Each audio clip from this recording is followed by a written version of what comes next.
afternoon, football fans, and welcome to day number 7.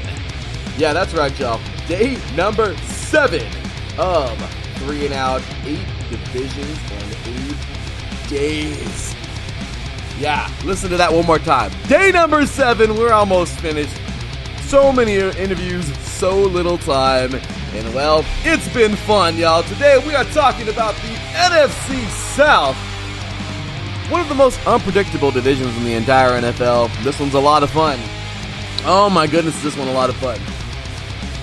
The Saints. I just hope Derek Carr plays really good because the Raiders are stupid. I can call my team stupid all I want to. But anyway, I hope that he goes over there and does really well. Let's see. The Dirty Birds. Well, the Falcons, they're doing something, right? They got something going. Is it a good something? Is it a right direction? Or are they just gonna look like they did last year? We shall see. That could also go for the Saints. We don't know. A rookie has made his entrance, and boy, this rookie is very, very talented for sure, but he is anticipated. This dude right here, Bryce Young, is he as advertised? He was at Alabama from modern day, but is he as advertised now from college to the professionals? We shall see. How will those Panthers do this season? And last but not least, oh man, those Buccaneers. People write them off. I don't understand it. I really don't. But they're pretty potent still. Is it the Buccaneers' division to lose? Oh, we're going to have ourselves some fun today, y'all. You better grab your popcorn, something delicious to drink. I mean, I'm just saying, because we're going to have ourselves some fun. We got 4 more diehards today. We are through 24 teams in the NFL through the first 6 days. And, well, we got 8 more to go. Ladies and gentlemen, this is going to be fun. I hope you're ready to rock and roll because, well, I'm ready to do this, y'all. Let's have some fun. Let's talk about this crazy NFC South. And, well, it's about that time to do just that. You are now tuned in live to 3 and Out, 8 Division 8 Days. NFC South Day right here on IE Sports Radio. Your direct feed for all that is sports.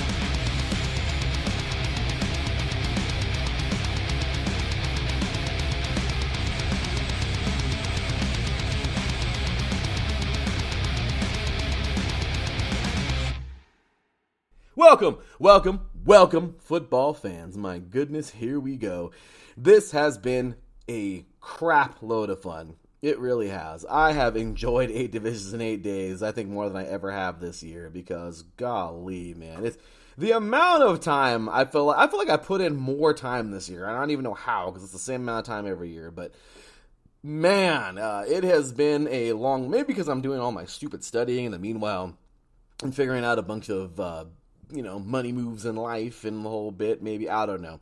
But with a little bit of extra school sprinkled on top, so, here's what it is, right? Gotta do it, the life stuff, have fun with it, but it all benefits us, right? Just like this show, because you kind of gotta roll with it, you do.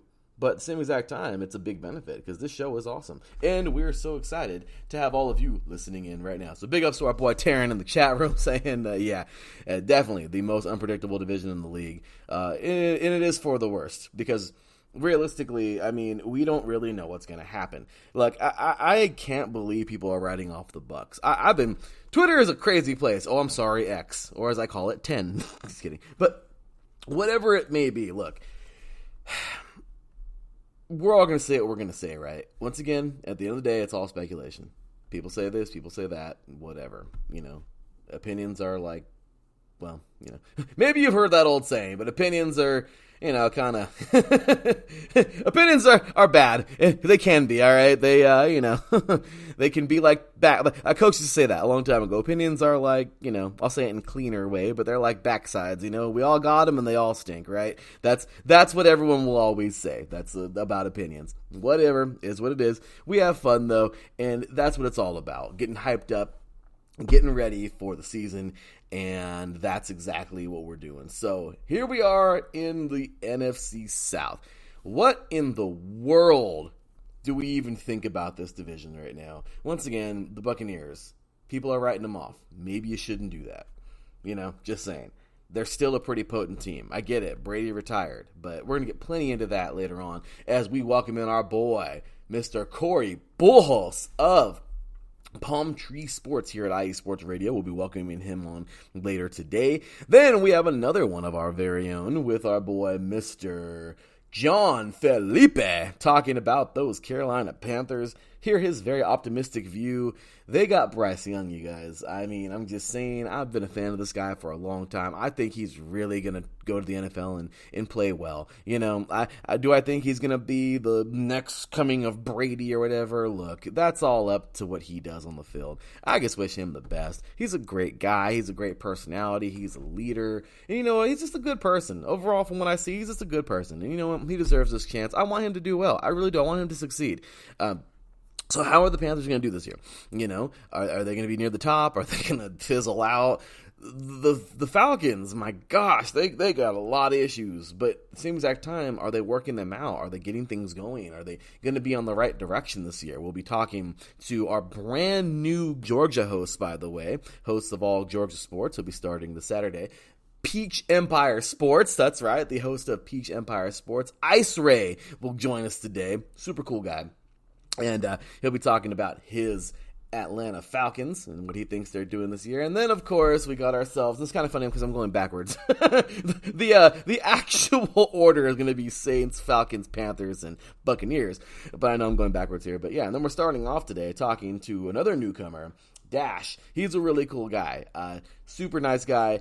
I'm excited to talk Saints with him. He has so many great opinions, trust me.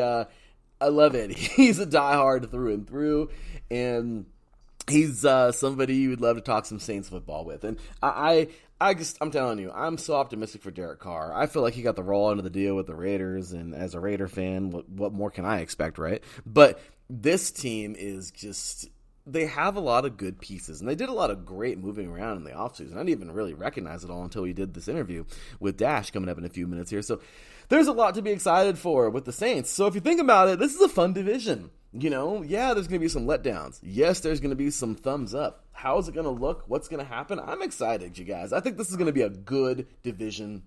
It's going to be a lot of fun. It's going to be so much fun to watch. And I'm sorry, I said excited like 1,000 times a day. I know I tend to cling on that word sometimes. But it's true, though. I really am. I truly mean it. Being excited for football is a great thing. Being excited for life and all kinds of great things, it's a great thing. So, as I always say, y'all, big ups to the man above, our Lord and Savior, Jesus Christ. For without him, nothing is possible. That's right. And, of course, big ups to all you guys out there. For without you guys, IE Sports Radio is not possible. Thank you so much for tuning in today. Thank you so much to Planet Jerky, by the way. Today is the last day to get your jerky on the website, planetjerky.net. Let us know. Actually, I think it was yesterday. My apologies. But regardless, the raffle is there. Hopefully you guys participated and you get a chance to win 4 Storm tickets or, 4 bags of jerky. So, yeah, that was yesterday. My apologies. But we've just been pouring it out so much. My apologies. But good old jerky. Trust me, you're going to want a bag anyway. planetjerky.net. Delicious jerky. Try it out. And it is very, very good. So big ups to our sponsor, and thank you to everybody once again for listening today. So, alrighty, that is that for the introduction. We are going to have ourselves some fun as we get into the NFC South. Once again, you are listening to 3 and Out, 8 divisions in 8 days, day number 7 overall, day number 3 of NFC week. And, well, we are getting into the NFC South.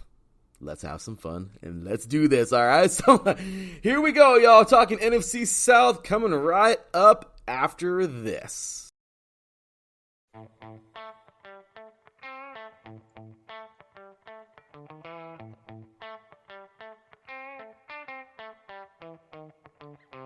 All right. Welcome to AZ Sports Daily. I'm your host, Kiernan Daly, bringing the heat to Arizona sports. There's no discrimination here. We're going to talk about every sports team, professional and college.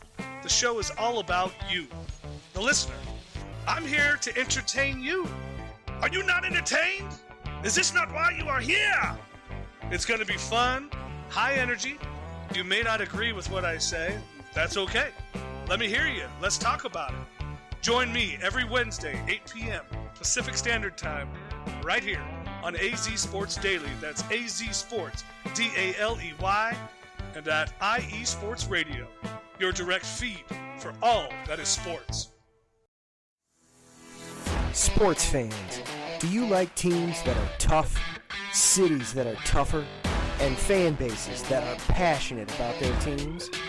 How about teams that are historic and stadiums that are iconic? Then you belong in Chicago, and you need to check out Chi-Town Weekly. Join me, Adam Kernan, every week as we keep up with all things Chicago sports. Bears, Bulls, Blackhawks, Cubs, White Sox. We'll cover them all, plus more. The Windy City is always buzzing, and we'll keep you up on all the big games and major stories. So tune in to Chi-Town Weekly every week right here on IE Sports Radio, your direct feed for all that is sports.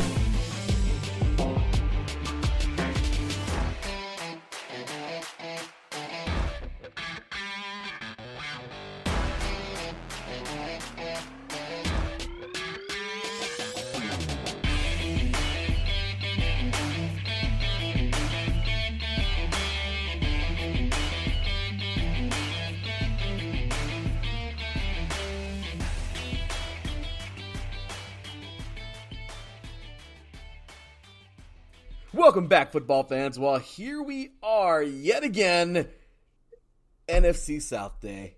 Oh my goodness, what a fun day. Teams that we have no idea what's even going to happen this year. I mean, as you heard me earlier in the introduction, the Saints.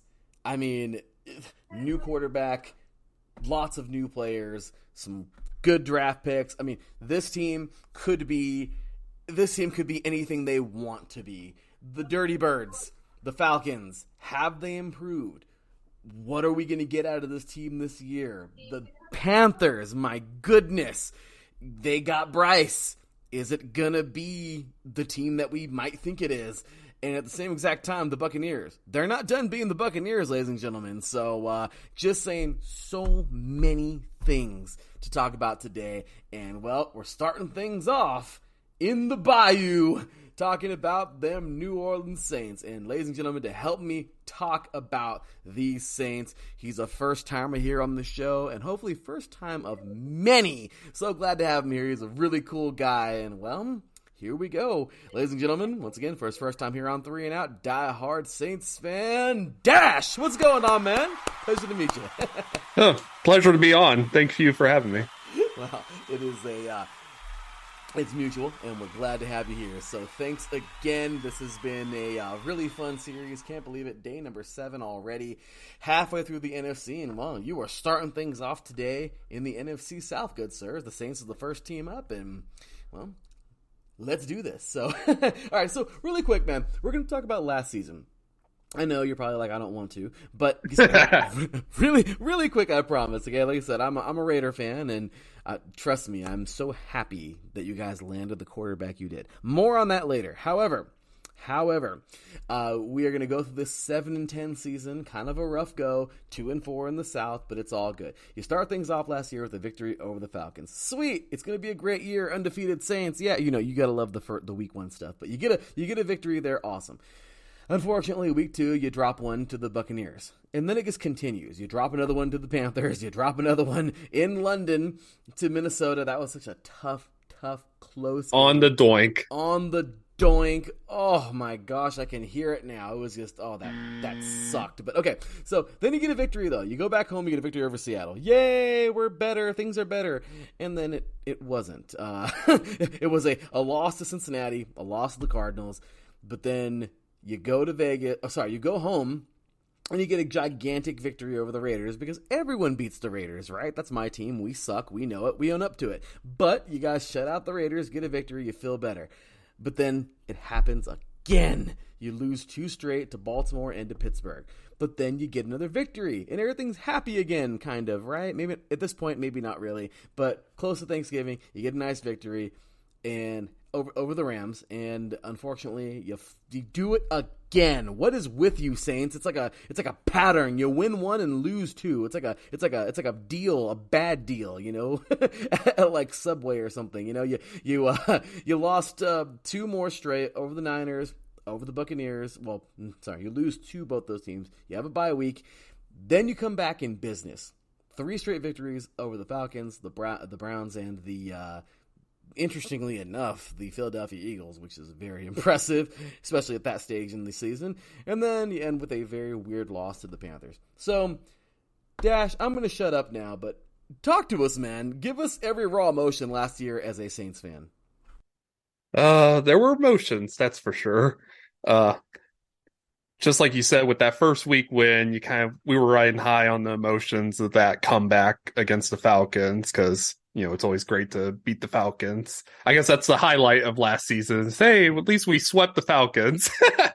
but like there were some of the worst losses in there too. Like that last Panthers game. I think Darnold only had like 70 yards total, and we still lost. It was ridiculous.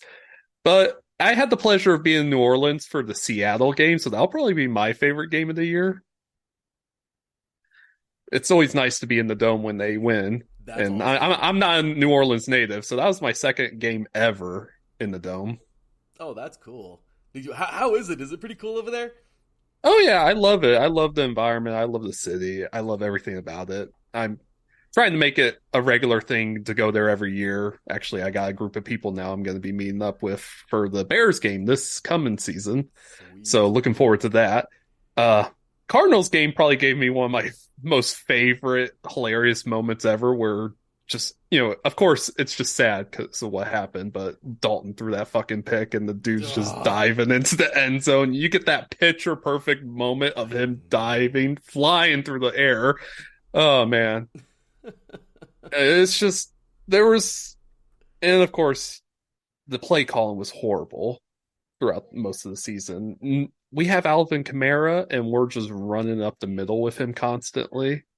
Kamara and Taysom Hill, they'll disappear in any red zone packages, which makes absolutely no sense, because those are like the players you want in the red zone, because who's going to stop them? Especially Taysom. He just plows through everybody.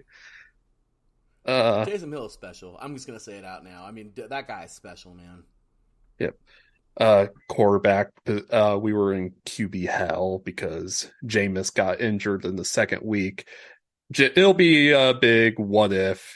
Some people believe that Jameis could have taken us all the way, but others aren't confident in his abilities. I'm kind of just, I go by what I see, and I know he's not the answer, but definitely neither was Andy Dalton. I mean, it's just kind of like we're stuck in a rock and a hard place at that point, and definitely looking forward to seeing what Derek Carr brings to the table at this point. Oh, well, then let's just get to it, man, because let's get into that offseason, because I'll tell you right now, we are here now talking about the offseason of the Saints, and let me just tell you this right now. I'm a Raider fan. I love my team. I actually hate them more than I love them. I mean, this is how it goes. But I'm so happy for Derek Carr. Raw end of the deal. The Raiders are stupid. The idiotic. I'm sorry. I can go on forever, okay, about our listeners know. They're like, oh, come on, not again, Larry B. But I'll just tell you right now, yeah, I will get on this team. I'm just happy. He deserves so much better. We're just I don't know if you're we cover everything here at IA Sports Radio, so I don't know if you're a European soccer type fan, but if just in case though, I mean, the teams get delegated and everything like that. If the Raiders were a freaking European soccer team, they wouldn't even exist anymore. They would have gotten thrown out of the last crappy league like years ago. So just saying. But anyway, I'm telling you how I really feel about my team. Regardless, though, you guys got a great guy back there, and I'm so happy to see him shine in New Orleans. I really think he's going to do great over there. He is it's a diehard. He's somebody that you're going to love, and I just want him to win so bad. I'm going to be cheering for these Saints this year because I just want to see this man win. He deserves it. He's a hell of a quarterback. You guys got a pretty solid team over there, so With that said, yeah, first pickup here, I think it might be the elephant in the room, but you guys will gain Derek Carr. Then you guys will also pick up Try Turner, big guard there out of Washington, D.C. from the Commanders. Jonathan Abram. He is a former Raider, of course, I think, but he's heading over from the Seahawks to the Saints. Lonnie Johnson Jr., corner from Titans, is heading on over. So there were some pretty pretty big pickups. I'm sorry. Jesse James from the Browns to the Saints. I thought that was pretty big. So Max Garcia from the Cardinals to the Saints, big guard there. So there has been some pretty big move. I think, if I'm not mistaken, Kalen Saunders from the Chiefs is the guy who did like two backflips in the draft a couple years ago at the combine. I mean, so you guys got some pretty solid talent coming your way. However, there were some departures. Marcus Davenport, a guy that I loved a lot coming out of Sam Houston State a couple years ago when he went to you guys. Well, he's on his way now to the Vikings. David Animata, I always screw his name up, but heading over to the Falcons, to enemy territory for you guys. Deontay Hardy heading over to the Bills. So just some departures that were kind of tough. So tell us, Dash, what do you think, man? What were your biggest pickups and departures for the Saints this year? So biggest pickups, obviously, barring Derek Carr. But I was really big on the Jamal Williams pickup. He was a really solid running back for the Lions in 2022. So I was shocked that the Lions let him go.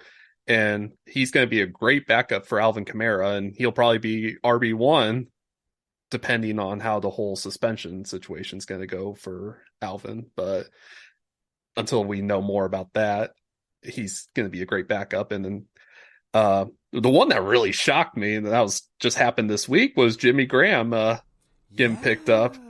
And, he's probably going to just run it out, do maybe another season, maybe even another two. It sounds like he's looking pretty good in training camp after all this time. So he was actually my favorite player ever. So it was really exciting to get him back. That's awesome. Our tight end room got even better with Foster Moreau also got picked up. That's right. Another Raider heading on over, getting out of a horrible place, going to a better place. Good for him. Yeah, they caught him with cancer, but looks like they got that all taken care of. Yes. Who else did we pick up that was really big on? I mean, those are like the big ones for me, at least. And then I know you mentioned like the departures. I can't say many of the Saints fans I know were sad to see like Davenport go, just because he gave us half a sack this last season. It was half. Our defensive line was kind of in a terrible situation where just we weren't getting much out of it. The one departure that probably got to me was Caden Ellis. I thought he was really showing up last year. He was producing with sacks more than the line was, I think. But some people will say, "Oh, Caden, we got depth at least that we won't miss Caden Ellis." So, like, we got Pete Warner and Demario Davis still out there.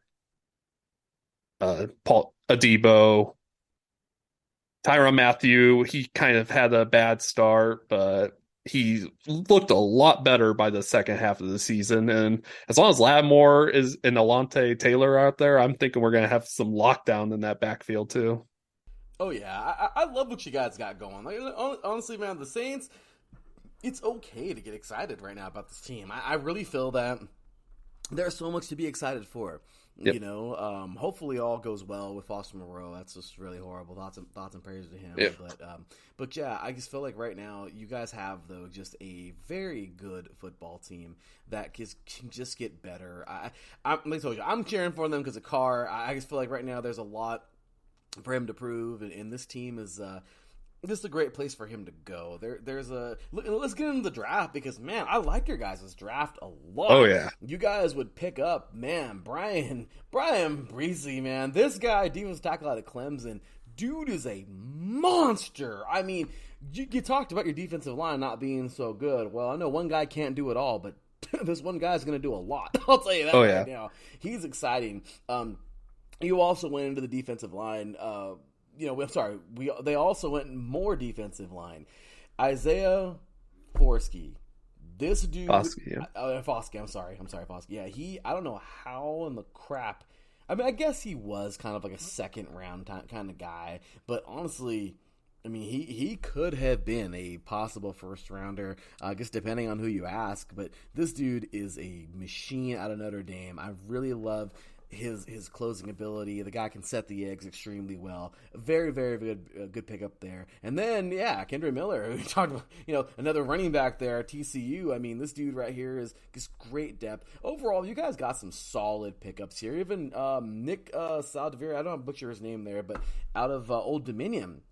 You guys got some depth, I feel. Some good players here and there. You must like Fresno State quarterbacks because, Jake Haener out of Fresno State, possible depth there for you guys. So I'm not going to go over everybody you picked up, especially in the later rounds, but you can if you'd like. The floor is yours. But what did you guys think about the draft this year? I think this was probably one of our best drafts we had in many years. We could go back to Davenport, how we spent 2 first-round picks to pick him up, or Peyton Turner in the first round another year. But I was really excited with these picks because, especially with like Breezy and Foskey, those are going to be really big assets for the defensive line. Like, they're ready to go. Kendre Miller, he's out there saying that he's coming for Alvin Kamara's job. So I love the energy. I love the motivation that he has out there. One of the picks in the later rounds, A.T. Perry. I think he went to Wake Forest, right? Wide receiver.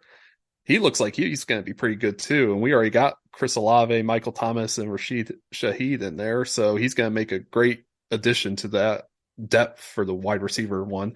Jake Haener, from what we're seeing about him in training camp, he's looking pretty sharp too. So it will be nice having a pretty good backup for Derek Carr and maybe even a potential future beyond Carr, depending on how things go.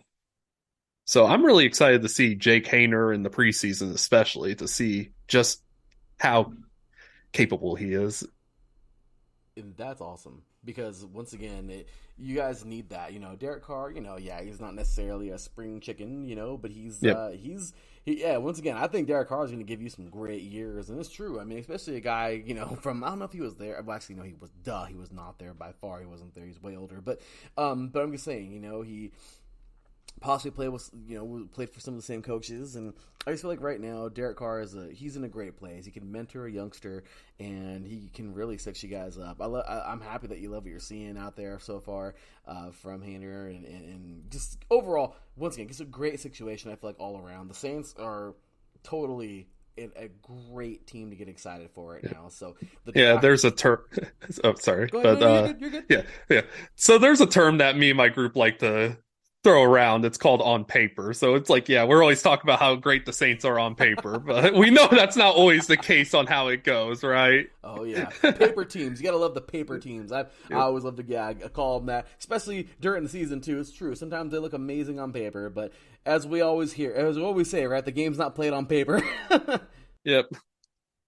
So man, good stuff. And well, we can just move right on into this season because you guys, man, this season so far. So let's take a look at what we got here. So the Saints, who you guys got? So of course the good old NFC South that you love to hate. Let's take a look. It looks like you guys are also taking on the NFC North, and if I'm not mistaken, I believe it is also the AFC South. Is it the AFC South? It is. So you guys have the AFC South and the NFC North along with the NFC South that you're in. So, man, we're looking at the schedule and okay, so, Titans, pretty solid football team, but what Titans are we going to get this year? I mean, this team can be so hit or miss. You take a look at the rest of the South here. Houston, okay. How good are they really going to be, though? Last year was terrible. D'Amico Ryans, of course, is huge for them. But will this team be competitive this year? The Jaguars, well, they may be the best out of that entire division. But once again, how good are they really going to be as well? So, I mean, we look at that entire South division. The Colts, I mean, I don't see them being so great this year either. Looking at that North, no more Aaron Rodgers. That's cool, but the Bears, is Fields going to get going this year? Are they going to have a competitive football team? The Vikings, were they a fluke? You know what I mean? Are they going to be bad this year? Detroit looks like a pretty good football team, but once again, you know, like the Lions, they're the Raiders. You know what I mean? So, like the Raiders, you know, they're a lot like them. You know, they're the Lions. So, are they going to have a Lion season? You know, in a sense. So, just all these different teams to look at. Green Bay, I mean, first year with Love. I mean, this schedule may be very favorable. There's a couple It definitely is. It really is. You know, there's a couple outlier teams in there, but I feel like, man, Derek Carr's could step into a great situation. So go ahead, man. Give us your realistic expectation for the Saints this year. I think it's definitely very possible that they could, you know, be like an 11-12 win team. The optimist in me could even say like 14-15. I think they're taking the division regardless, but I mean, yeah, it's just our strength of schedule for this year is, you know, you have to win with this schedule. And this is kind of like a testament to see how capable Dennis Allen is as a coach too. Because if he can't win with this schedule, with this team, something's got to change, right? Quick. No, absolutely. I think you guys, I like that though. I like how you're shooting high, because once again, why not? This is a brand new start for you guys. The defensive line is definitely beefed up a little. The defense isn't so bad as long as you add these monsters in the front that you already did, you know, on that defensive line and that front seven. So I mean, that's huge. So yeah, man, I mean, you're right. This is really your guys' season to screw up. It really is. And knowing my life as a Saints fan, it just might be possible. So. No. Well, look, man, you guys have, in my opinion, a pretty solid team here. Oh, yeah. And I feel like there's a lot to be excited for. So, alrighty. Well, Dash, we are almost out of here, man. But this little segment at the end is always a lot of fun. We call this Stick It To 'Em. Now, there are 3 other teams in this division that you love to hate. Yeah, and then they love to can't stand you right back, right? It's always a lot of fun. Rivalry is always great. But talk to us, Dash. Tell us, man. You just talked about how you think the Saints are going to do this year. Tell us how you think those other 3 teams, the Falcons, the Panthers, and the Bucks, how you think those 3 teams are going to do this year. And it's okay to sprinkle a little bit on top and, you know, tell us how you really feel about those teams. You can't, you know, I mean, don't get too crazy. You don't get us thrown off air or anything. but hey, have fun. Talk a little crap. It's all good, man. Let's have some fun. Without further ado, Dash, stick it to him. All right. So I'll just start off by saying, not worried about the Bucks, right? They don't have Tom Brady anymore. I don't think they really made any major roster moves, and they're stuck with either Baker Mayfield or Trask as their quarterback. So not worried. Wouldn't be surprised if we still lose a game to them, but fuck it. We're not gonna, I'm not worried about it. Falcons. I'm not sure if you've seen any like the training camp footage of some of those passes that Riddler's throwing, but god damn, those are some garbage throws. So as long as he's quarterback, I'm probably not too concerned. They do have some pickups on defense that kind of got me worried, like Jesse Bates. So, but other than that, the main people I'm going to be worried about this season is the Panthers, and that's only going to be if Bryce Young is good. So we'll see how he does in his rookie year. But I'm thinking, regardless of how everyone does, we're taking the division. It's ours this year. There's no way we can't win this. The applause button has been hit, good sir. I love Hell it. yeah. No, I love it. Yeah, because you know what? You're optimistic, and that's why not? You know what I mean? Like, if this you don't know what the hell you're. I mean, you can totally say that extremely cliche that I'm not gonna say. Forrest Gump quote here. You can insert quote cheesy quote here, but it's true. You don't know what the hell you're gonna get with this team, and that's the best part, because this Saints team, this can be a very special year. It could also not be that good, but at the end of the day, we're not talking about that. We want it to be good, right? So this is a very good chance for you guys to really just break out and make it happen. And honestly, this is I don't know. I just feel like you should be very optimistic about these Saints, man. So yeah, man. With that said, we're pretty much out of here. But dude, thanks again for stopping by. Please let everybody know though, before you're out here, let all these diehard Saints fans know, where can they find you? Anything you do, anything you want to add, blog, podcast, anything you got, man. Let us know where to follow you. All right. Yep. So on Twitter, I'm known as @DashesNew. So Dash is new. I also do a gaming podcast known as Chocobo Chasers with a couple of other Saints fans. We're actually an affiliate of a big Saints podcast called Saints Block Party, formerly known as the Saints Twitter podcast. So I joined this group about a year ago, and this is like the best group of Saints fans I've ever joined, and it's really got me even more passionate about football just being part of this, because I used to only be like kind of off by myself and my feelings watching these games every year. So it was finally nice to connect with a group of fans, because I don't live in New Orleans, I live in Florida, so take from that what you know. Yeah, I'm in enemy territory over here, but it's a great group of people. I love them. It was the best part of my year last year, because if I'm gonna suffer, at least I can suffer with some of the best friends I've made now. That's awesome, man. The Chocobo Chase, that's awesome, man. Final Fantasy in the house. Oh yeah. Yeah, we got some great guests on our podcast too. So we've had like the voice actor of Geralt from The Witcher. We just did an interview with the voice actor of Chris Redfield from the original Resident Evil remake. Oh, that's cool. So we get some awesome people in there, so I would definitely give that shout out to check it out. Dude, I gotta check this out. That's awesome, man. That is so cool. I love that. And okay, greatest Final Fantasy enemy ever. What do you think? I'm a Sephiroth fan. I think What do you think, man? Sephiroth is a great boss. There's some great moments in just Final Fantasy 16 that came out just recently. Some of my favorite boss fights in the entire series. So like Hugo Kupka and the boss fight against Bahamut, they're just fantastic. That is so cool. Ladies and gentlemen, go check these guys out. Look at us nerding out over on a sports podcast. Hey, it's all good, man. You got it. It's all good. That's what it's for, right? Wait, IE Sports Radio, we're by the fans for the fans. And sometimes our fans are into other things other than sports, and it's all right, damn it. I'm an avid sports gamer, so I got seriously, I don't know. It's hard to get into the golf ones, but I can understand that. But yeah, man, everything: Madden, MLB, NBA, 2K. I even got freaking NHRA and NASCAR Formula One and a wheel. I don't give a crap. I'm all for it, man. So it's fun, man. I totally get you. And hey, you gotta love to nerd out and geek out and some of the stuff we love. Much like these football teams, much like our video games. So, Dash, dude, I'm looking forward to checking out the podcast. I'm looking forward to having you back on the show very soon, man. Thanks again. Have you a great evening, sir. Look forward to having you back very soon. Oh, yeah. Thank you. Would love to do it again. Awesome, brother. Thanks again. Have a great evening, and we'll have you back soon, brother. You too. Thanks a lot.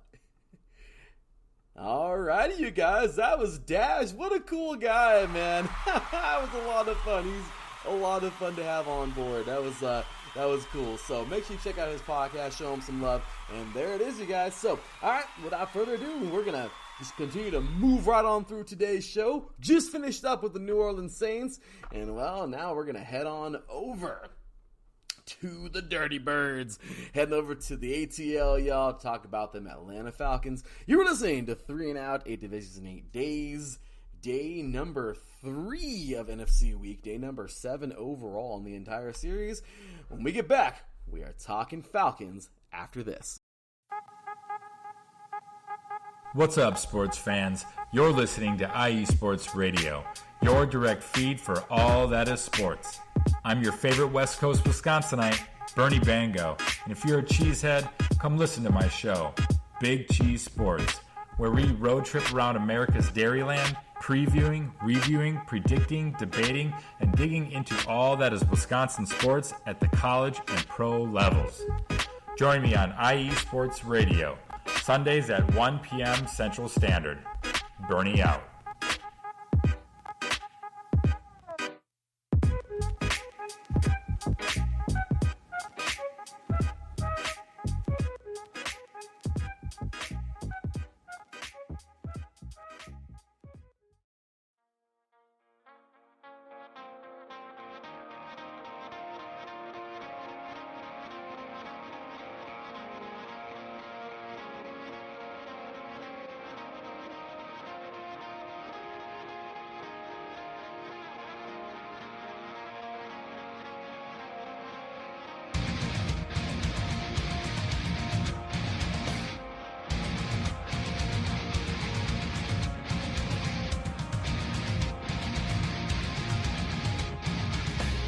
Hey sports fans, do you like wine?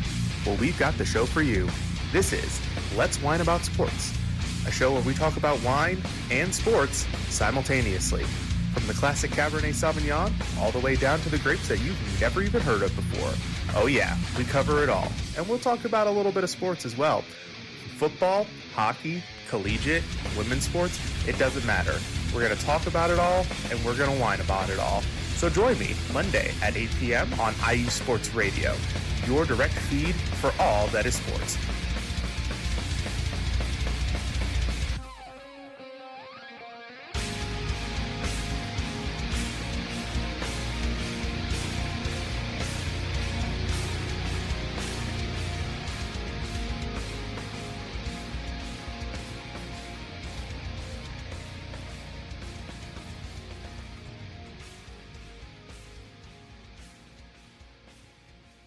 Welcome back, football fans. Here we go. We just finished up with Dash and the Saints. That was a lot of fun talking with him. And, well, once again, all the best to Derek Carr. As you guys know me, I'm a diehard Raider fan. And, well, I can't stand my team. I can't say half the time because it's almost all the time. However, all the best to him. And let's see what these Saints do this year. So we have now finished up with New Orleans, and we are headed east to talk about these dirty birds, y'all. And hey, who better than to help me out talk about these birds than the host of our brand new Georgia Sports Show. Ladies and gentlemen, I am so glad to have him here today because, well, he literally just joined the team like 5 minutes ago. It was pretty awesome. But glad to have him here today to talk all about his Atlanta Falcons. Ladies and gentlemen, welcoming for his first time here on IE Sports Radio, and his first time here on this show. Hopefully first time of many. Ladies and gentlemen, glad to have him here today. He goes by a super cool name, and I just wanted to give him the build up. Ladies and gentlemen, welcoming die-hard Falcons fan and the host of our brand new Georgia show. Ladies and gentlemen, Ice Ray. What's going on, brother? How you doing today, man? What's up, man? Thank you so much for having me on the show. I'm so excited to be here. I can't wait to work with you, and I'm excited to talk with you today. Oh, shoot, you and me both, dude. I'm excited because, dude, you're the host of our new Georgia show. That just happened right now. That is awesome. I'm actually ecstatic. Yeah, me too, man. We haven't even found a name. He doesn't have a name yet for the show. He's just gonna do the show. So, hey, catch him on Saturdays. I don't know if it'll be this Saturday. Well, yeah, there's enough time, actually. So, hey, maybe this Saturday, the debut. Maybe next Saturday, we'll see. But catch him every Saturday here at iSports Radio, or I guess, when he can. On site, he's a busy guy. So, of course, Saturdays at 2 p.m. Eastern Time. This dude's going to be great. He's going to have a great show, and we're excited to have him here at iSports Radio. So, with that said, Ice Ray, brother, what the crap, man. The Falcons last year it was kind of rough. 7-10 overall, 2-4 in the NFC South. And, well, let's just put it like this, man. You guys, it was a rough go. You start off the season with this was crazy. You start off the season with a 1-point loss to the Saints. That was rough. But, hey, better luck next week, right? Wrong. Where's my buzzer sound effect? Yeah, not gonna happen. You head on over to LA, and it was a loss. But you keep it going in the West. You guys head up north, and you beat the Seahawks. Yay! You get a victory. First one of the year in week 3. Yeah, everyone's happy. Okay, so you guys continue on with your success as you will go back home and welcome the Browns. Guess what? You get another victory. You are now 2-2. Unfortunately, though, that wouldn't continue. As you head on over to Tampa Bay, you get a loss. But then you go back home, and I don't know how this even happened, because the Niners, man, San Francisco 49ers were amazing last year. Of course, they had all kinds of quarterback issues and everything. But you get a victory over these guys, a 2-touchdown victory. You're feeling good. Then, unfortunately, you head over to Cincinnati, and they hand you an L. You go back home, you get a nice little victory over the Carolina Panthers. A dogfight, man. That was a tough fight there. Good game. You get a victory there in overtime, 37-34. And then, unfortunately, the woes just continue, man. You guys just couldn't gain your footing, man. You guys took 2 tough losses in a row to the Chargers and to Carolina, again, getting swept by, you guys would go 1-1 with Carolina last year.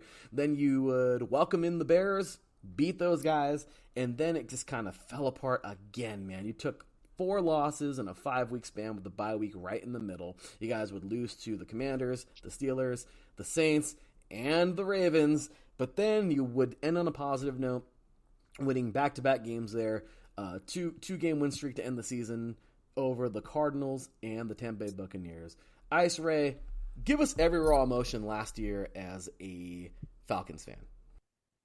Yeah, definitely. So as I became a fan in 2012, this was my 10th year rooting for them. And as long as I've been a fan, Matt Ryan's always been the quarterback. So going into last year, it was different because we had finally traded him. He was a Colt, and we had Marcus Mariota. And I didn't know what to expect from Mariota. I knew it was just a bridge quarterback, but God, he was so much worse than I could ever imagine. Like, he was so bad. Ask any Falcons fan, and they share the sentiment that he was goddamn awful. I think almost every loss we suffered was because of him, excluding that Chargers game where Taquan Graham just couldn't hold on to a fumble for some reason. Saints, week 1, he fumbles the ball in Saints territory when we're up 13 and we go on to lose the game. Week 2, he throws a game-losing interception right when we're on the cusp of making a 25-point lead, comeback. Week 3, he fumbles the ball in Seahawks territory. Luckily, Richie Grant gets an interception and we win. Week 4 was the Browns game. He was pretty bad, but we won despite that because we were playing Jacoby Brissett. Week 5 wasn't his fault. Grady Jarrett's roughing the passer, doesn't get called. Week 6, he literally threw an interception in Panthers territory in overtime. Luckily, their kicker sucks, so we won. That TNF game against the Panthers the second time, that was probably the worst quarterbacking I've ever seen from a quarterback. I know it was raining and stuff, but I don't know what he was doing. Then Commanders and Steelers game, he throws game-losing interceptions. So yeah, he's literally my least favorite quarterback ever. He's so bad. Week 15, we finally got Ritter to start. So I was kind of excited because Kyle Pitts and Drake London, Mariota could not hit them deep whatsoever. So their stats were really hurting. But finally Ritter starts. He looked okay. His first game, he wasn't very good, but he got better every game. Against the Ravens, he made some deep ball passes to London.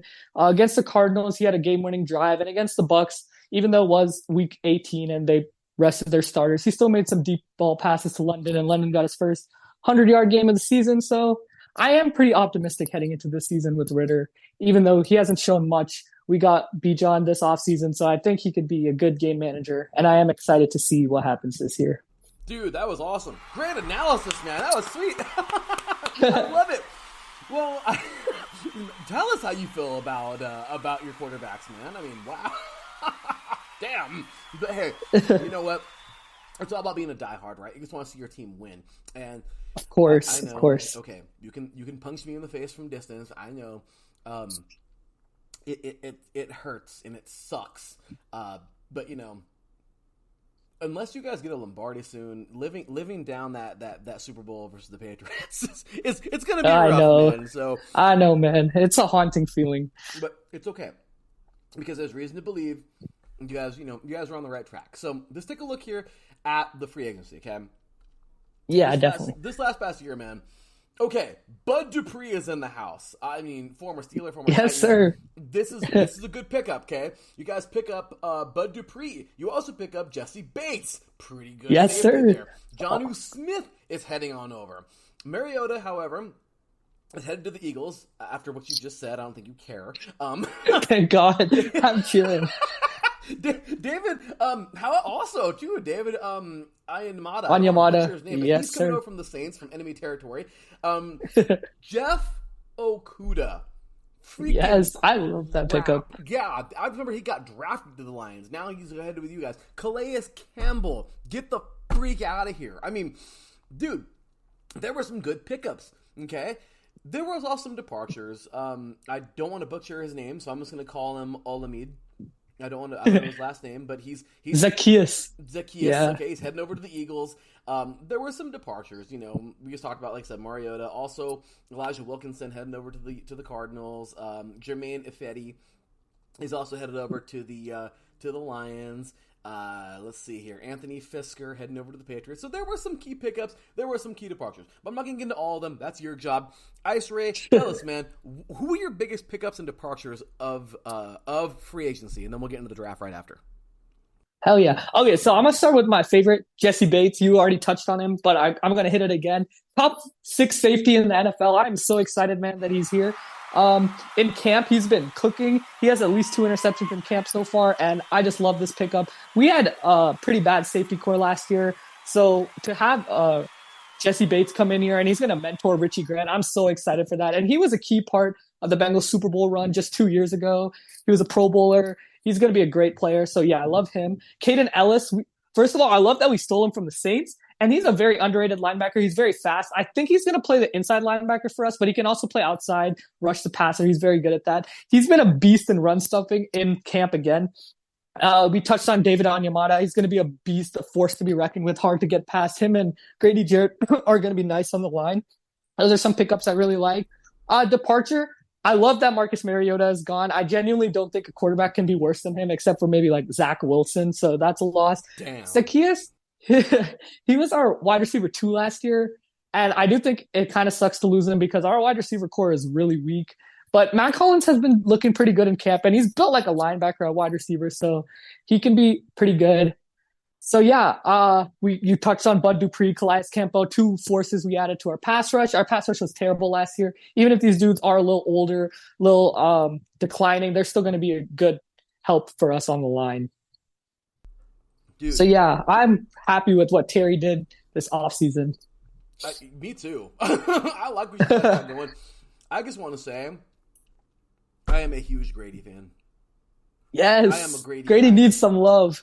Grady is the man because, gosh damn it, he's like a cool guy. Like he does a lot for the community, from what I understand. Like he's a really cool guy. Like yeah, he's awesome. Yeah, he's somebody that I'm like, you know what? You deserve all that praise, bro. So, and he's I'm a defensive lineman myself. That guy is a badass. Like, seriously, he's a very hard guy to stop, man. I love what he brings, and I think, honestly, man, you guys just got a great player with him, man. So okay. Well, we talked about you guys and free agency. And tell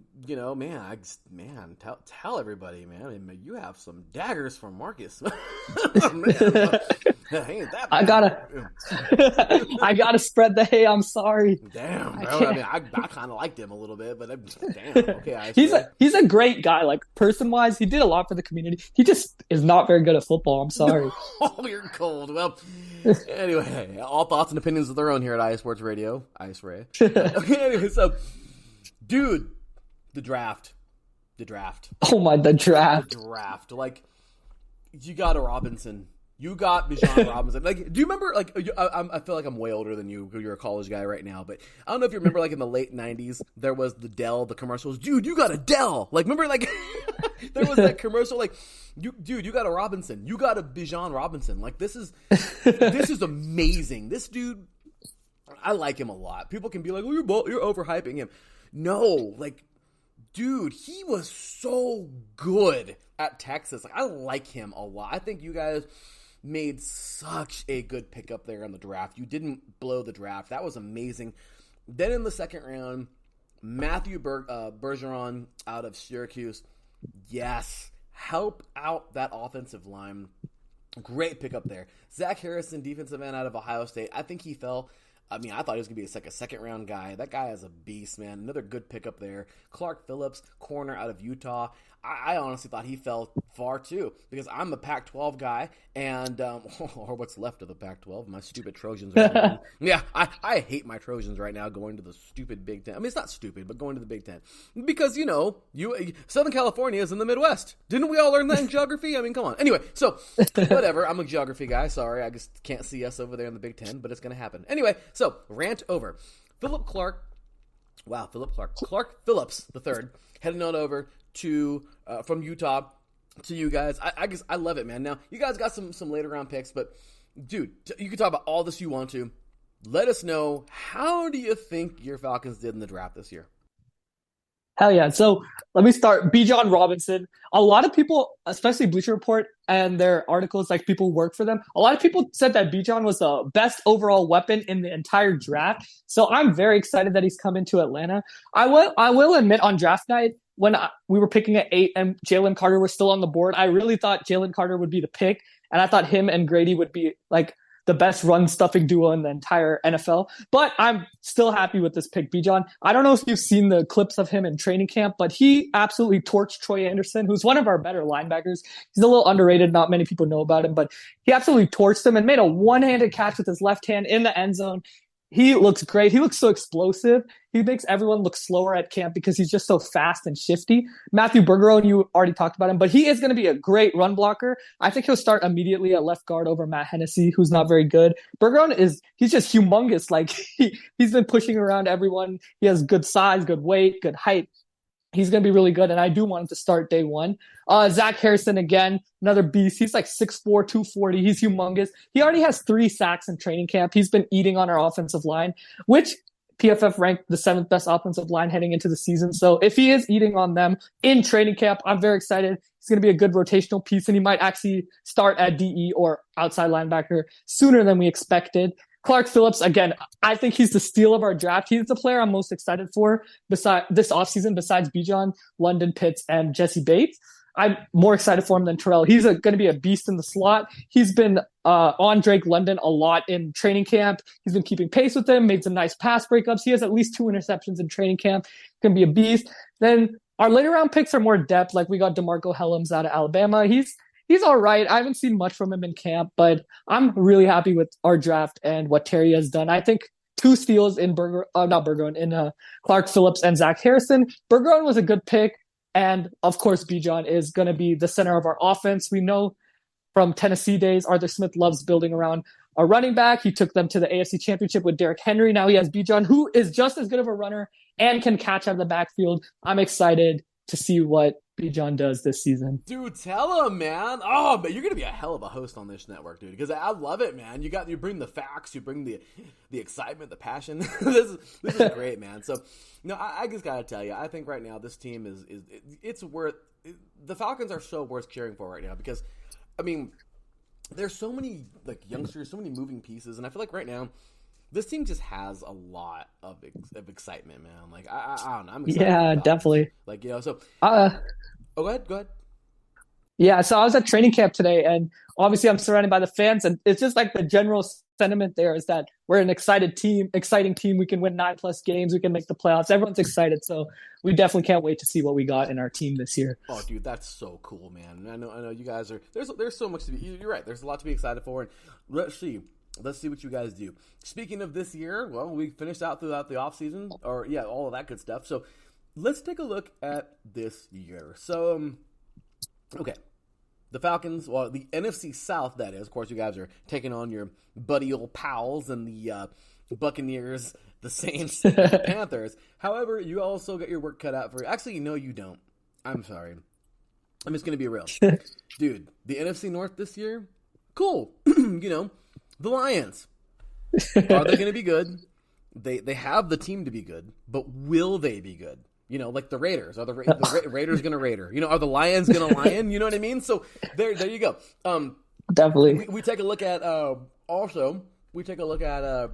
the Packers. Oh, I'm sorry. Rodgers isn't there anymore. What's Love going to look like? In his first year. Definitely. Go ahead. I said, yeah, definitely interesting to see how Love will look. Oh, yeah, dude, seriously. Then you look at the Bears. Okay, you have Fields, but, I mean, can you guys get it together? I don't know. They had a horrible year last year. Can the Bears be better this year? There's reason to believe there will be. But, is it going to be this year? The Vikings, were they a fluke last year? Are they really as good as everyone thinks they are? Or are they going to be, much better? I mean, we'll see. Are they going to be world beaters? We don't know. And then you guys are also taking on the AFC South. Man, I want this schedule. Because, dude, I mean, the Texans, D'Amico Ryans, yes, this team's going to be better. But are they going to be better right now? The Colts, there's reason to believe they're on the right track too. But are they going to be better this year? I think those two teams may have 2 down years. Then you take a look at the Jaguars. okay, that's the only team in the South that's actually decent.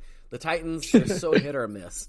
So, Yeah. who will they be? Who will the Jaguars be? What I'm really saying here is, dude, I mean, and then look at the rest of the South, the NFC South. The Buccaneers, they're still a very good football team, and I think they're still going to give you guys and a lot of people problems for years, even without Tom Brady. They're a solid team, but once again, will you guys have their number this year? The Saints, there's reason to believe that. Get excited for this team too, because they're on the same track as you guys. That could be a toss-up between you guys there. And then taking a look at the Panthers, well, Bryce Young, I think he's awesome. I've been a fan of his since his high school days at Mater Day. But dude, I mean, once again, it's his first year. How are they going to look? You guys, and then of course there's a couple outlier teams in there. But dude, you guys have a very favorable schedule this year, in my opinion. The whole entire NFC South does. And honestly, man, I mean, that's just my thoughts, but how do you think? What are your expectations this year for your Falcons?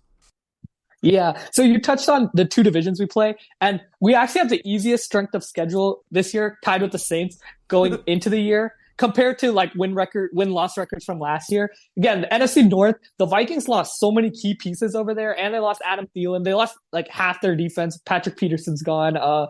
They got Marcus Davenport to replace all of them, who was not very good in the Saints. So the Vikings they could be good, but we normally have Kirk's number. He threw 3 interceptions against us last time we played, so I think that we could win that game. Again, you touched on the Lions. They're a very good coach team, but they're the Lions. Like, they're literally cursed, so we'll have to see how they do.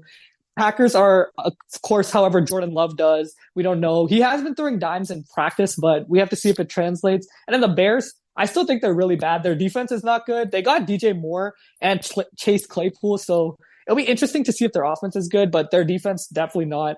AFC South, again, the Jaguars are the only real good team there. The Titans could give us problems, but I don't think so. And in the NFC South, I do think the Bucs are better than people think they are, but I don't trust Baker Mayfield or Kyle Trask. He was terrible in Florida, so I do think we can sweep them. Saints and Panthers, I think we split with both of them. I'm not the biggest Derek Carr believer. I know as a Raiders fan, that must suck for you to hear, but I'm trying to have faith for him. Okay, we did him really dirty with so I'm just saying I'm cheering for him. Yeah, I do agree. I think he kind of got scapegoated there. Your offensive coordinator is not very good, but regardless, I don't think Derek Carr is amazing. He can be pretty solid, so I do think we split with the Saints and Panthers. So I'm expecting about 9 to 10 wins, which I think is totally possible. If we go 4-2 in the division, we just have to go 6-5 outside the division, which is barely over 500. So I really think that's possible, and we can win 10 games this year and win the South.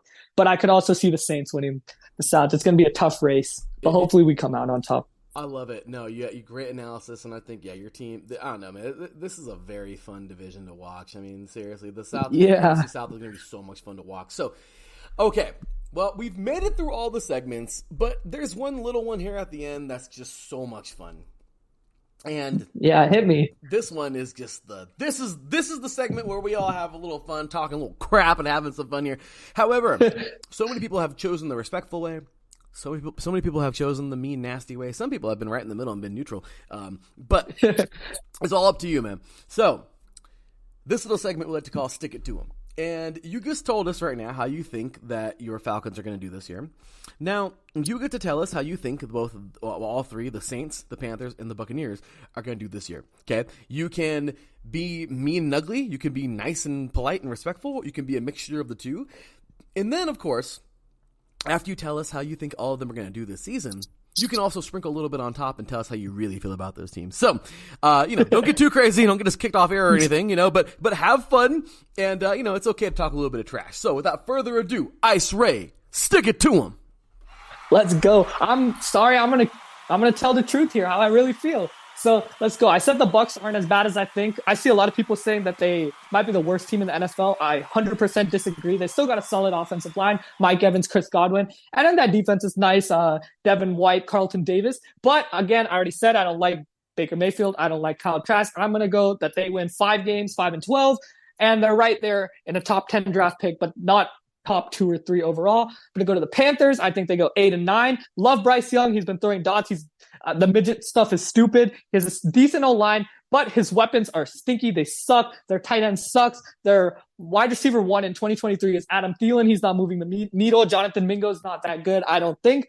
I think they go 8-9. Chemistry issues at first because Bryce Young hasn't thrown to any of them yet. So yeah, right there. And then Saints, I'm going to go 9-8. I don't think Derek Carr is a savior or anything, but he's still solid. They lost a lot of depth on that D line. Cam Jordan is declining. He's not very good anymore. Their secondary is really good. I'm a little afraid of that, but again, nothing else really scares me. Michael Thomas is going to get injured again. We all know this. Chris Olave is really good, but other than that, there's really nothing. And old Jimmy Graham isn't very scary. Again, I think they go 9-8. We beat them out by 1 game for the division. We go 10-7. And the Bucks, I don't like them. Panthers, I don't like them. Saints, I'm sorry, I hate y'all. But I know the feeling's mutual. And yeah, that's how I think the division shapes up. Bro, that was awesome. Once again, Ice Ray, y'all, sticking it to the NFC South. Just awesome stuff there. And way to trash talk, man. Way to have some fun, talk a little crap. And that was a lot of fun, brother. So I'm just so glad you were able to, be here today, man. This has been such a fun experience. And yeah, dude, I'm excited, man. You're going to be aboard here on IE Sports Radio, and we look forward to hearing you, man. This is going to be a lot of fun. It's been a while since we had a really good, fun Georgia show, and I feel like you're just going to bring the fun, man. You tell it how it is, and it's going to be a great having you aboard, man. So thanks again for joining us here. Thanks for having me. Oh, dude, you're for sure, man. No, thank you for being here. So last but not least, let everybody know where they can find you, brother. Let everybody know, let all these diehard Falcons fans out there, #DirtyBirds, let them know where to find you if you want to share, whatever you want to share, social media, blog, like I said, anything you do, let anybody know. Yeah, well, first of all, I'd like to thank you so much for having me on the show. I've been wanting to do a podcast for a long time, and I love that you gave me my voice a platform. So thank you again. If you all could follow me on Twitter. I run a Falcons Muse account, ATL Falcons Muse on Twitter. I have around 500 followers, just started it last month. Pretty excited. On TikTok, I am AR Sports Dynamic. Again, AR Sports Dynamic, Arkesh Ray Sports Dynamic. And then that is also my YouTube, AR Sports Dynamic. I make videos breaking down the Falcons and the Hawks mostly, but I do talk about every sport. And again, thank you so much for having me on this podcast. I enjoyed it. Dude, you are so welcome, and yeah, man, that's awesome, brother. You do great, and trust me, you're gonna help make our network here even better. You did a great job today, and we're really excited to have you aboard, man. So you're very welcome, man. I'm glad you could join our platform, and like I said, help make us better. So thanks again, brother, for everything. We appreciate you, and that's gonna do it, man. So thank you again, and we look forward to having you back on the show very, very soon. Of course, appreciate it. Anytime, brother. Take care. Have a great one. You too. See ya. Thanks again, man. Alrighty, guys. That was Ice Ray. Give him one more round of applause. What a great show that was, or what a great segment that was. And yeah, he's going to host a Georgia show now. Awesome. He's a great guy, so look forward to having him on here. So, all right, guys, that's going to do it for the Falcons. And, well, when we come back, we're going to be rolling up north now to Carolina to talk about those Carolina Panthers with our very own John Felipe of Carolina Cast here on IE Sports Radio. Catch him on Fridays. So Fridays at 7 to be precise, 7 p.m. Eastern. So, all right, guys, you were listening to 3 and Out, 8 Divisions in 8 Days. My gosh, day number 7 overall, day number 3 in NFC week. We're talking the NFC South, and, well, we're going to be talking Carolina Panthers coming up right after this.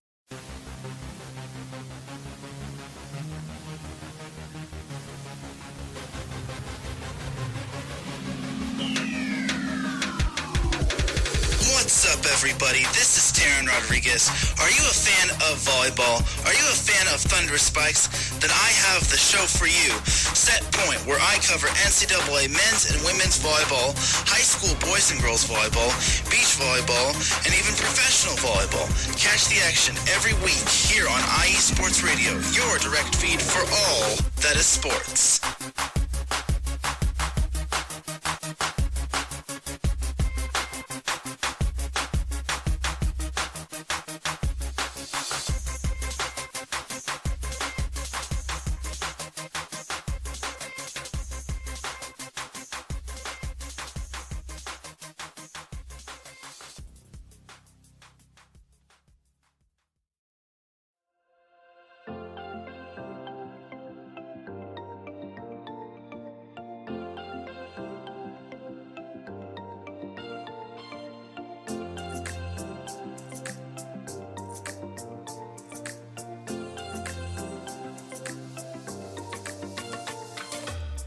Are you a fan of Buffalo sports?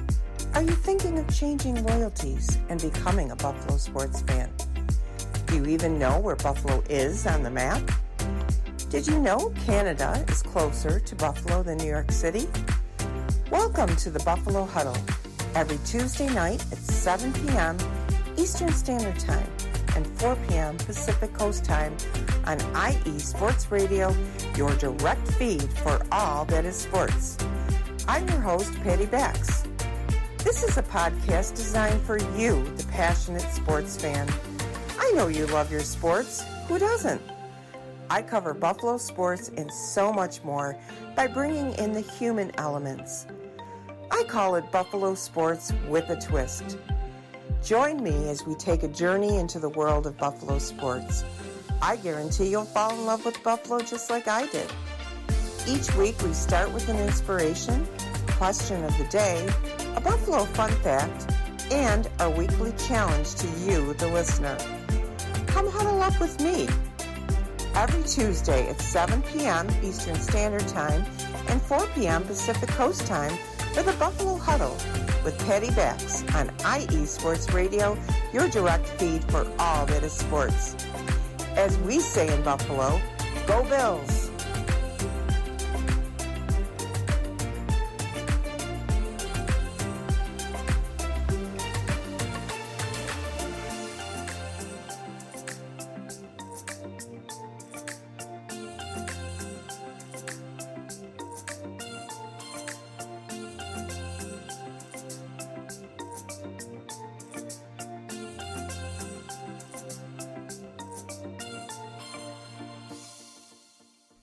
Welcome back, football fans. Here we are on day number 3 of NFC Week. You're listening to 3 and Out, 8 divisions in 8 days.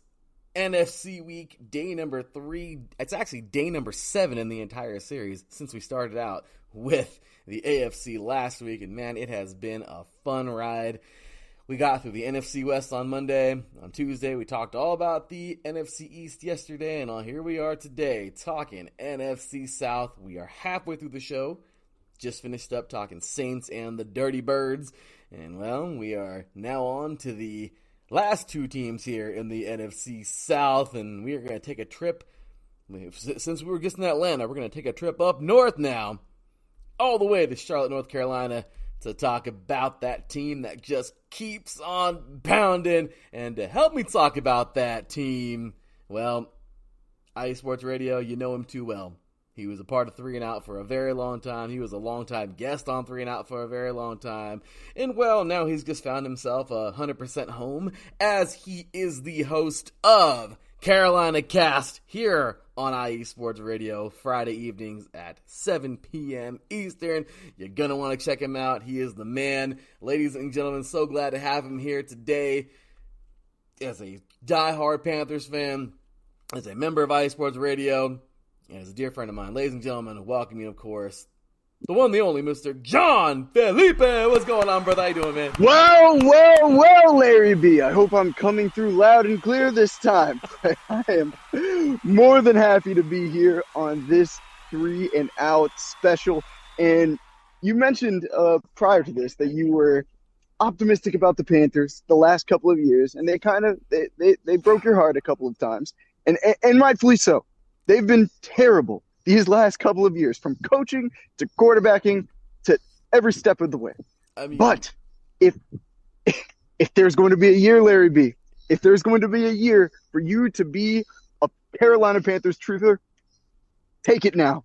Take it now, because we are doing big things here in Carolina. I promise you. You know, it's crazy. It's crazy, John. Yeah, I've had the highest hopes for this team for just a few years, and well, they're just falling apart. It's not as bad as being a Raider fan, because that's its own horrible thing. But you guys, no, I mean, I could imagine the coaching situation, John Gruden getting fired and whatnot. But it maybe, you know, in the national headlines, it didn't really illustrate it. Carolina's we collectively turned on Matt Rule. Like hashtag Fire Rule was trending on a nightly basis. So it was not sitting pretty over here. Well, yeah, it looks like hopefully you righted the ship. You got a guy that I have been a fan of since high school. And how have I been a fan of his since high school? Well, we do a little show called 3 and Out College Edition that we've been doing for quite some time here on IE Sports Radio, Mr. Taryn Rodriguez and myself. And, there's a guy that along the time we started doing that show, we talk everything college and high school football around the country. And there's a guy by the name of Bryce Young at the modern day high school in Santa Ana. They go back and forth with, of course, Bellflower's very own St. John Bosco, which is like right down the freaking street. Okay, from Santa Ana. I mean, not super down the street, but like really close. And the current national champion, St. John Bosco. Then you have modern day though. That's right there. This guy, Bryce Young, was amazing in high school. He goes on to college. Wouldn't you know it? Lands in Bama, plays amazing, and now here he is wearing a Panthers uniform. I'm so excited, but we'll get on to that. John, last year though, 7-10 on the season, 4-2 in the NFC South, and let's just recap this season because it was a season, I guess. I really don't know what to say, but John, it was a doozy. It was a doozy in a bad way because you guys would go 0-2, in the worst way possible. In the worst way possible. You went 0-2 in the first 2 games to the Cleveland Browns and to the New York Giants, then get a victory over the Saints. Okay, cool. Maybe we're on the right track. Wrong. Nope. We go on to a 3-game skid here to the Arizona Cardinals, the San Francisco 49ers, and the Los Angeles Rams. But wait, there's hope. You beat the Buccaneers, and it was pretty handily, 21-3. Oh, and the hope came before we beat the Buccaneers. The hope came a couple weeks prior when we fired #fire Matt Rule. You guys were pretty happy about that. So you fired Rule. You got a victory over the Tampa Bay Buccaneers on October 23rd. And then it just fell apart again. You lost a 37-34 overtime game on the road to the Falcons. Defeated the Cincinnati. That was a heartbreaker. That was the game that DJ Moore caught that famous helmet touchdown where he caught it 70 yards and then took off his helmet and we missed the extra point. That drove me insane. And I guess again you were very frustrated at that because I don't blame you one bit. Well, then you lose to the Cincinnati Bengals. Oh my gosh! But then they beat the Falcons. Okay, are we getting back on track now? Finally? No, you're not. Because you're going to lose to the Baltimore Ravens. Then the Ravens too. Then they defeat the Denver Broncos. Go on a bye week. Okay, do we feel better now? Can we come back and at least try to win these next 5 games? Well, we can try, but Seattle Seahawks. Okay, cool. You get a victory. Lose to the Steelers. Gosh dang it. Yeah. Defeat the Lions. Okay, we're not going to the playoffs, but we can at least feel better about ourselves a little bit. Lose to the Buccaneers. Well, we're really not going to the playoffs, and we suck. Gosh dang it. And then a victory over the Saints, 10-7. Okay, cool. Hopefully things are going to get better into this next season, and that's pretty much how you're going to take that with a grain of salt at the end. I mean, give us every raw emotion going through that season, John. Yeah, I mean, you've done a great job of kind of recapping it, but there's the big kind of turning point, the change of the totems was that week 5 Buccaneers win, week 6, week 7, one of those weeks in the middle of the season. And it was coming directly after Matt Rule being fired. Matt Rule was toxic to this culture. He disrespected Cam Newton. He did a lot of things that put a nasty taste in Carolina faithfuls' mouths. So we were not fans of Matt Rule, and he continued to make coaching decisions that were questionable. Once he was fired, we were happy. And then we started winning games. That was really the distinction in terms of going against the Buccaneers. The Buccaneers weren't the Buccaneers towards the latter half of the season that we think of now. Like, they were still viewed as a playoff team with, of course, Tom Brady, the GOAT, heading the quarterback position. And for us to go in and dominate them the way that we dominated them and to run the ball the way that we ran the ball, I mean, this was just a complete revelation for us fans. And Steve Wilkes, the head coach that at the time a lot of people wanted to take over the head coaching position and not just be interim, but be the full-time job, he was turning a lot of heads. And he continued to do that throughout the season with his culture that he instilled and with our rushing ability. And I'm sure that our stout defense played a role in him becoming the defensive coordinator and now to a perennial playoff team in the San Francisco 49ers. So I'm glad he was able to do that. But at the time, nobody really gave him a chance, and he produced on the field. So that turning point of beating the Buccaneers was huge. Obviously, the season did not turn out how we would have hoped for. There were a lot of ups and downs. I think he was 500, Steve Wilkes was, since he took over. But we were 500 with heart. Like our rushing ability, our identity, our defensive prowess, we had heart. And that's something that we did not have under a Matt Rule administration. So it's more optimistic as a Panthers fan to see this because these losses ended up turning into Bryce Young. We don't have the number 9 overall pick. We're not able to draft Bryce Young. We're not able to trade up with the Bears to draft Bryce Young. If DJ Moore doesn't have that crazy, insane 70-yard catch and get all this media attention, hey, maybe he's not a big enough piece to trade to the Chicago Bears to draft Bryce Young. And so these are all things that, like, you know, you gotta appreciate the journey that we ended up getting to the place we are. So I'm incredibly excited about the direction of our team, not only because obviously the new pieces that we've had, but we've shown through the last half of last season that Steve Wilkes put together and consolidated a team that played together. We played together. We created rushing records with each other. I mean, there were rallying cries to keep Steve Wilkes there. It's clear that this team has a nucleus that Matt Rule and his poor coaching ability kind of neglected. And so we have that nucleus now. And now we have guys like Frank Reich and his Avengers squad that he's put together. Jim Caldwell, Vero Evero, I mean, Josh McCown, like all these guys that he put together, guys from Sean McVay's staff as the offensive coordinator. We just have such a great squad that we've put together. And, of course, the driving force of this excitement, you mentioned him earlier, one B money, Bryce Young. Bryce Young he's all that and more. Like he's definitely fit the bill in terms of everything we've seen prior to him being drafted, his processing ability, his intellect, his ability to have kind of subtle arm strength, all of that and more. We've seen it firsthand as Panthers fans, even as recently as today, where we had a training camp practice that was open to the fan base for the first time. And B-Money is just regularly making tremendous throws, and the optimism is beautiful. I would say it is the perfect time to buy Panthers stock. It's actually going down this time. You're not going to get burned this time. I'll tell you, man. Yeah, I mean, we can even talk about the draft and everything, man. I mean, you guys in free agency, man. Let's take a look. So you would start out the year, start free agency. I mean, I guess DJ Moore was the big one, but I like how you strung everything along. The Rule firing, the DJ Moore tension, the everything, bringing you guys to be able to trade up to get that.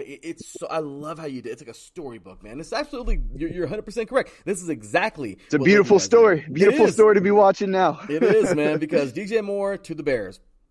Let's see. Sam Darnold to the Niners. Cool. Pat Elflein. I remember him when he got drafted. Well, now he's heading on over from you guys to the Arizona And we Cardinals. replaced him with Bradley Bozeman, who was our center for the majority of the season. So his loss isn't going to be too substantial. See, so there's some departures. Corey Littleton, he's heading over the Texans. You know, but look at you guys, man. Look what you guys got. I mean, there's some big pickups. I mean, look at this. You guys will take. Let's see, Eric Rowe coming on over from the Dolphins. That's pretty cool. Hayden Hurst coming on over from the Bengals at tight end.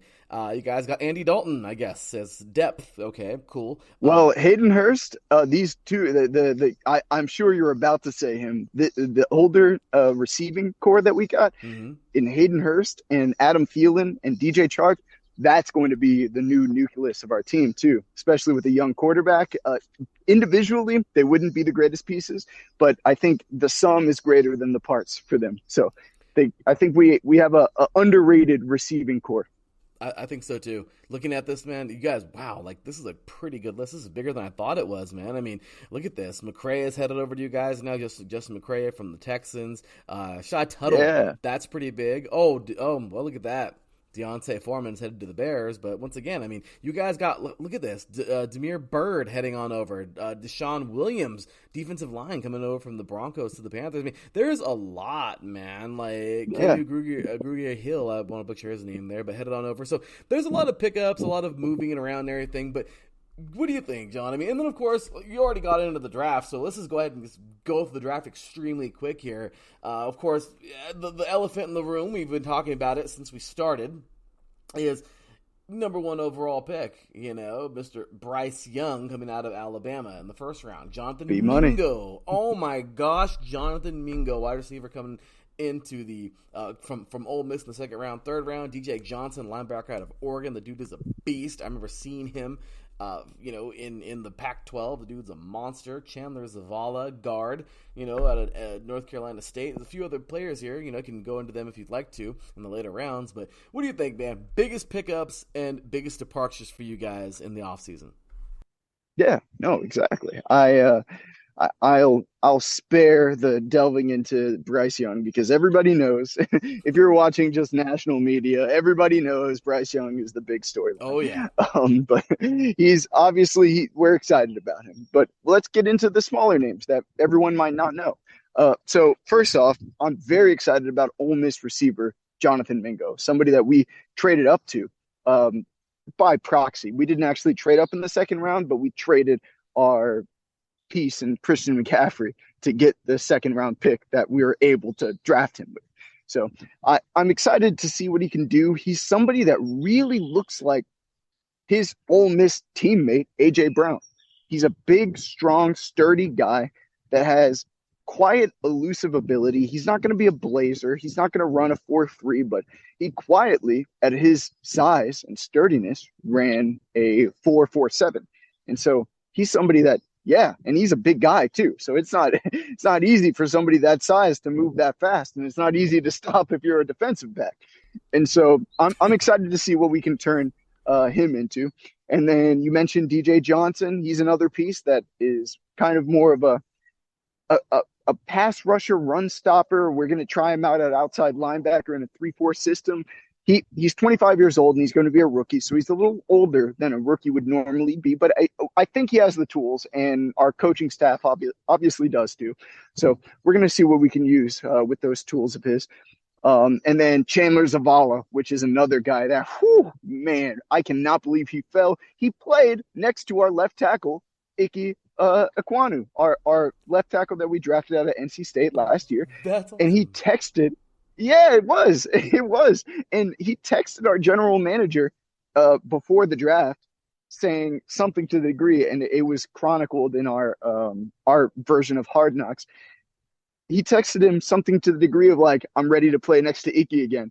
Like the before the draft happened, and we ended up swiping him up in the fourth round. So it was very cool to see him reignite with Icky, and he's a big, strong mauler. Maybe not the most refined, but he just started playing offensive guard recently, maybe 3-4 years ago. So I think he's going to reprise that role with Icky, and it's going to be great for somebody like Bryce Young that's a little shorter. And so obviously you want those big, strong guards like they had in New Orleans for so long with Drew Brees. And then a couple of later guys, Jamie Robinson, the safety, and we also have a couple of undrafted guys that are looking good, that Cameron Peoples-Jones, a big, sturdy running back that may just be a one-trick pony, but he'll do that trick well if he could just run down and do what Cam Newton does and get that 1 yard.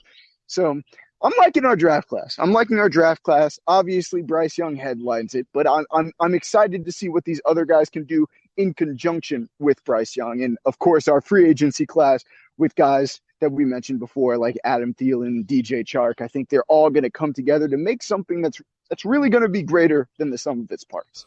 Adam Thielen, I forgot to even mention him. If I did, my apologies. But, dude, that's big on its own. I mean, dude, you guys have a squad now. There is reason to believe – I feel like I say this every year, John, but there's reason to believe that the Panthers are going to be serious. So let's – I told you, Larry B., this is the year to really believe it. Here we go. Hold me to it. If we end up sucking, you can hold me to it, but I doubt that we will. Yeah, I'm excited, man. I hear the optimism in your voice, man. Every single time on Friday evenings, man, tuning into the Carolina Cast, such a great show, and you definitely sell these Panthers well. Let's take a look at this season, man. You guys, of course, got that NFC South on the schedule as per usual, but it looks like you also have the NFC North, and if I'm not mistaken, there's some outlier teams in there, but it looks like you guys got the AFC North for sure.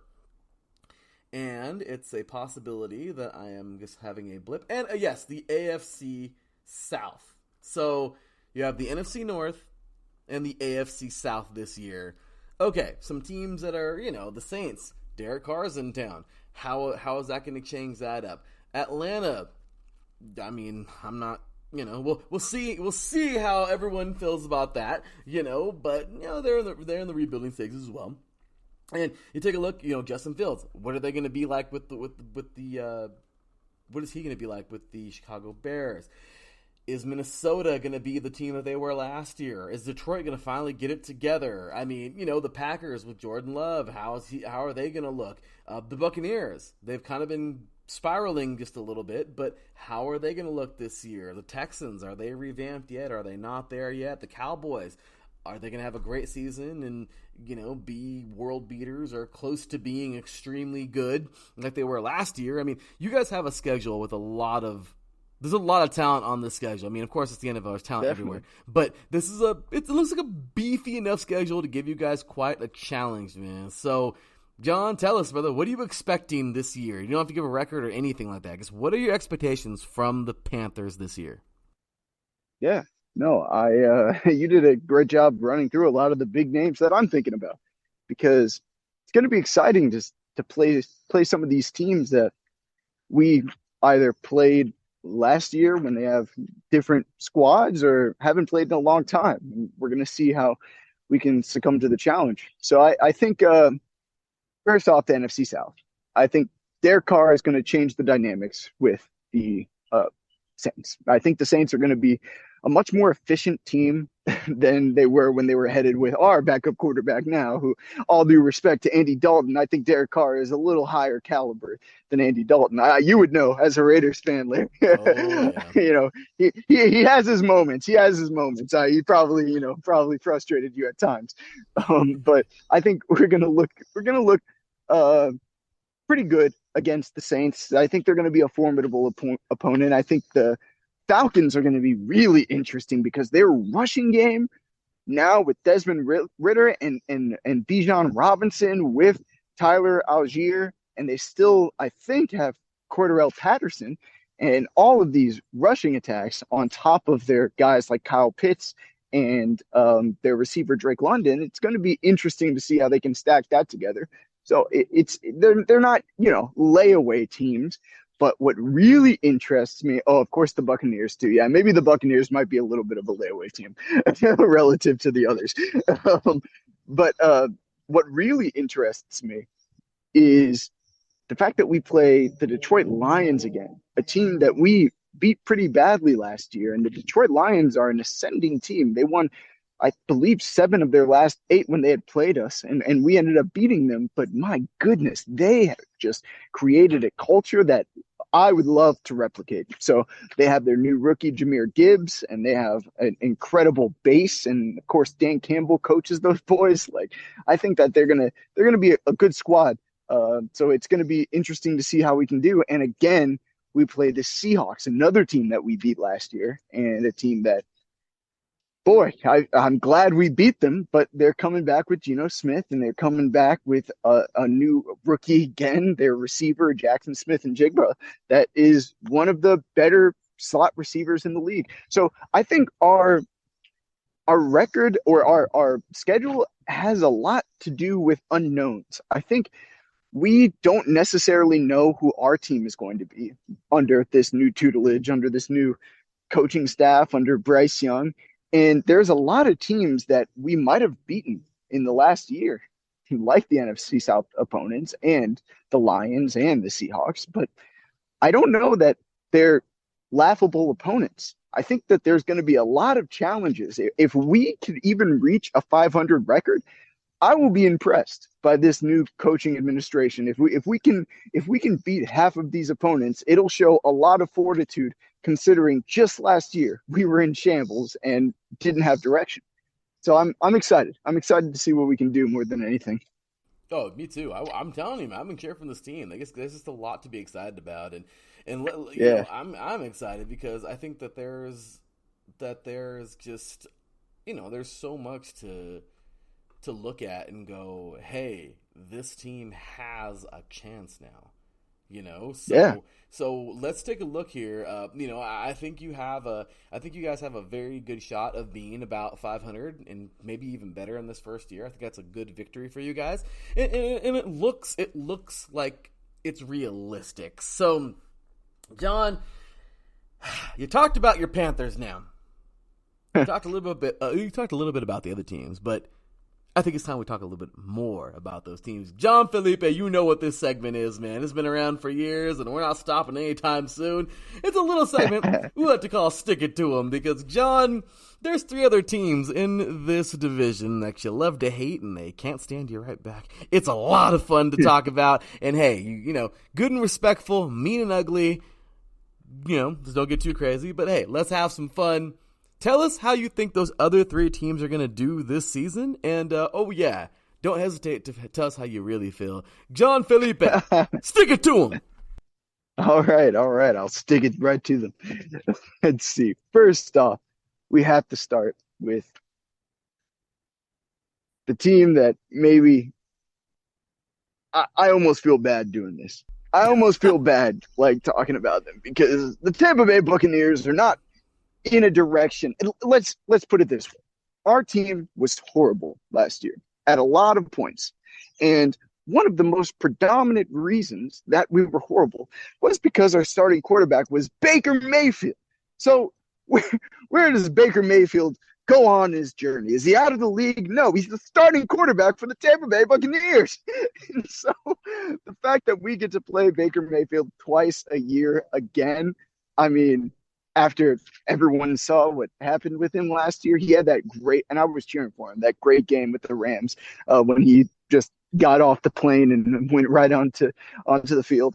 I think he has his moments, but I do not think he's a formidable quarterback in terms of efficiency. And I think because of that, and mixed with the Tampa Bay Buccaneers' aging roster, their starting receivers are averaging like 28, 29 years old, and their defense is getting older. I just don't think that they have enough of an X factor to take them over the top, considering their quarterback position.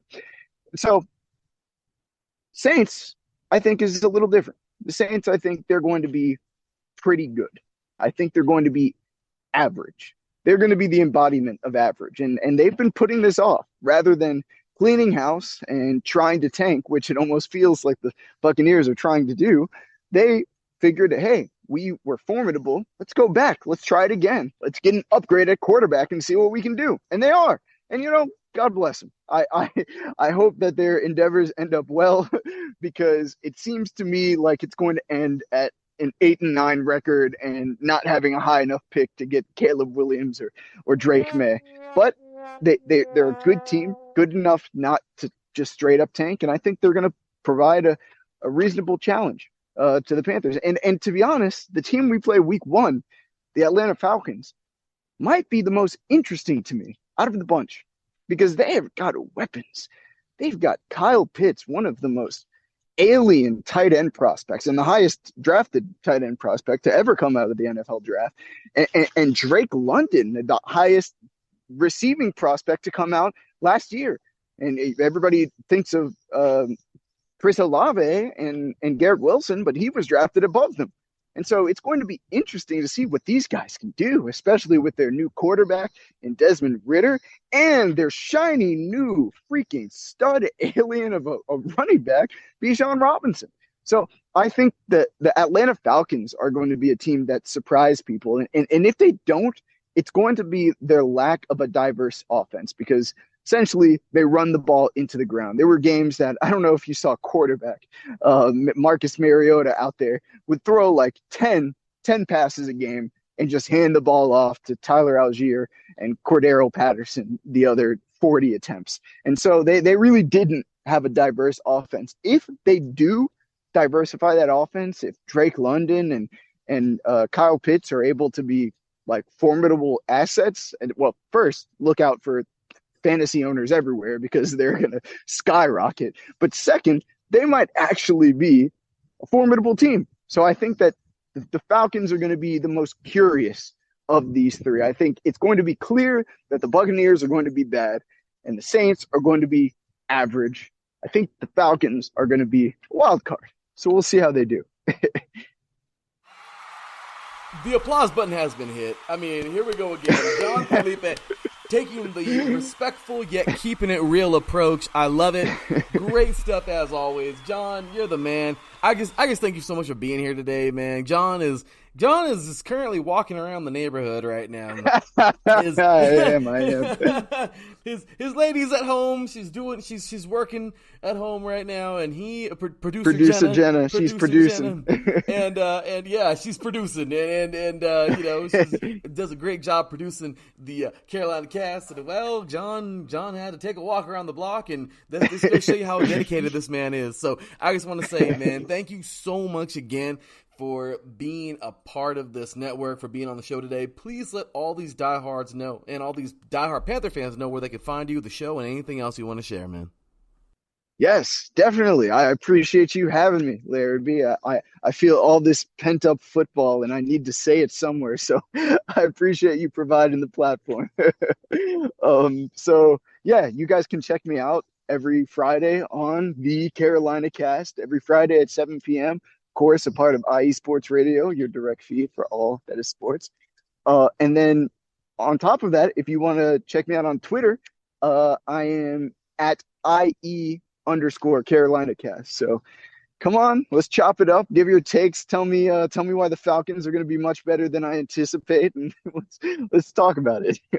You're the man, class guy, man. We're so glad to have you. So thanks again, brother. We appreciate your time here today. Thank you so much for walking around the neighborhood and being able to do this show here today, brother. Yeah, right. Thanks again, right. brother. We talked to you. Well, I'll definitely have you back during the season. We'll talk to you soon, man. Take care. For sure. God bless. I'll talk to you soon, man.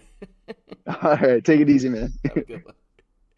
All right, y'all. That was John Felipe, man. Great guy. He's such a great guy, right? So glad to have him here today, and glad to go ahead and talk about those Carolina Panthers. Oh, that was a lot of fun. So we are now, oh my gosh, a third of the way done. We are so close to being done right now. Or I guess not a third. I'm sorry. We're 3 in. All right, we're 3 teams in, 1 to go. And well, I am super excited because coming up next, we got a dude who is somewhat new to IE Sports Radio, kind of. But let's just say he loves his Buccaneers. He lives basically almost next door to Raymond James Stadium. And, well, he's going to finish off our show here tonight talking about his Buccaneers and, well, why he loves them so much. Our very own Corey Pujols of Palm Tree Sports here at IE Sports Radio. So, once again, big ups to John, and thank you to him. And well, let's get ready for Corey. So you are listening to 3 and Out, 8 divisions in 8 days, NFC Week, day number 3, day number 7 overall of the entire 3 and Out, 8 divisions in 8 days series for the 2023-2024 season. And well, don't go nowhere, y'all, because when we come back, we are talking Tampa Bay Buccaneers right here on IE Sports Radio, your direct feed for all that is sports. Be right back after this. Hey yo, what's up? It's your man Bishop, the voice of This Is KC Sports, the show where we go over the Chiefs, the Royals, KC Current, Sporting KC, MU, and oh yeah, if we got time, we'll even throw in some of that KU stuff from my people on the 913 South. Come and hang out with us every Sunday, 2 p.m. Central Standard Time on IE Sports Radio, your direct feed for all that is sports. Hello, sports fans. It's me, your boy Larry B, and I want to walk you through the world of sports.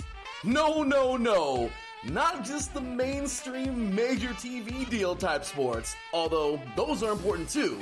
But let me be your guide for your journey of all sports, from college to the pros, the minors, and everything in between.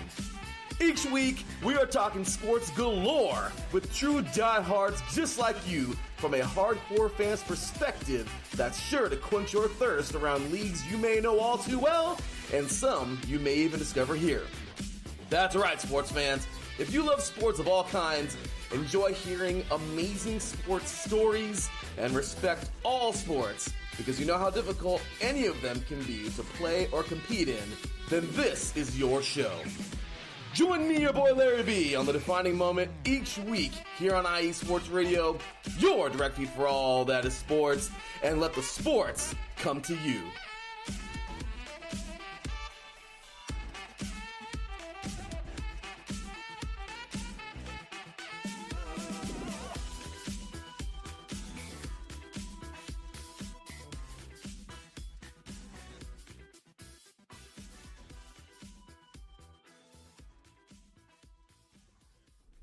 Welcome back, football fans. Well, here we are for the grand finale, if you will, of NFC South Day here on 3 and Out, 8 divisions in 8 days. We're in the NFC right now, NFC week. Currently day number 3 of the NFC week. I can't believe it, man. My goodness, we are in day number 7 overall of this series of 3 and Out, 8 divisions in 8 days. And well, we've made it this far. Just a few more teams to go, and just one more team to go. Today we talked Saints, we talked Falcons, we talked Panthers. Great interview with John Felipe, by the way, man. We just finished talking Panthers, and well, here we are now heading down south, even further south, to talk about these Tampa Bay Buccaneers. Ladies and gentlemen, to help me talk about these Tampa Bay Buccaneers, he is the host of our Florida sports show here on the network on IE Sports Radio. He's a diehard Buccaneers fan. As I mentioned before the break, he's such a diehard, he basically is the next door neighbor to Raymond James Stadium. And, well, he's here to show his fandom off. He's here to talk about his Tampa Bay Buccaneers. Great dude. Glad to call him a great friend. Ladies and gentlemen, welcoming, of course, Mr. Corey Bullholz. What's going on, man? Hey, brother, how's it going, Larry? I'm so happy to be here and talk about Tampa Bay. I can't wait to see what we have in store for you guys, to give you some information on what's going on here. And like you said, right next door to Raymond James Stadium, and I love it, baby. I can hear the cannons firing every Sunday. Aye, that's what it's all about, brother. You're right here. You're right there. And, well, it's always a great time when you're that close to to your team, all right, and all these diehard crazy fans on Sundays, and that's awesome, brother. So, all right, man, we made it. We are one more team to go, and, well, you guys have been looking good. You guys, I mean, it's been a small little decline, but we get it. You know, Tom was there, took you to a bowl, and it happens. You had a little reverse. It's okay, though, because let's see what this team has coming up. So, okay.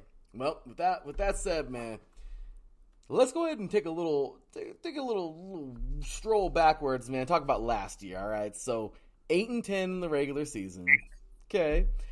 4-2 in the NFC South, and we're gonna go ahead and jump on into every game. So starting things off, you get a nice victory over Dallas. Hey, it's a good start, right? Good day, good start. Then the New Orleans Saints. 2-0. Boom. You started off the season good, but what happens next? A 2-game skid.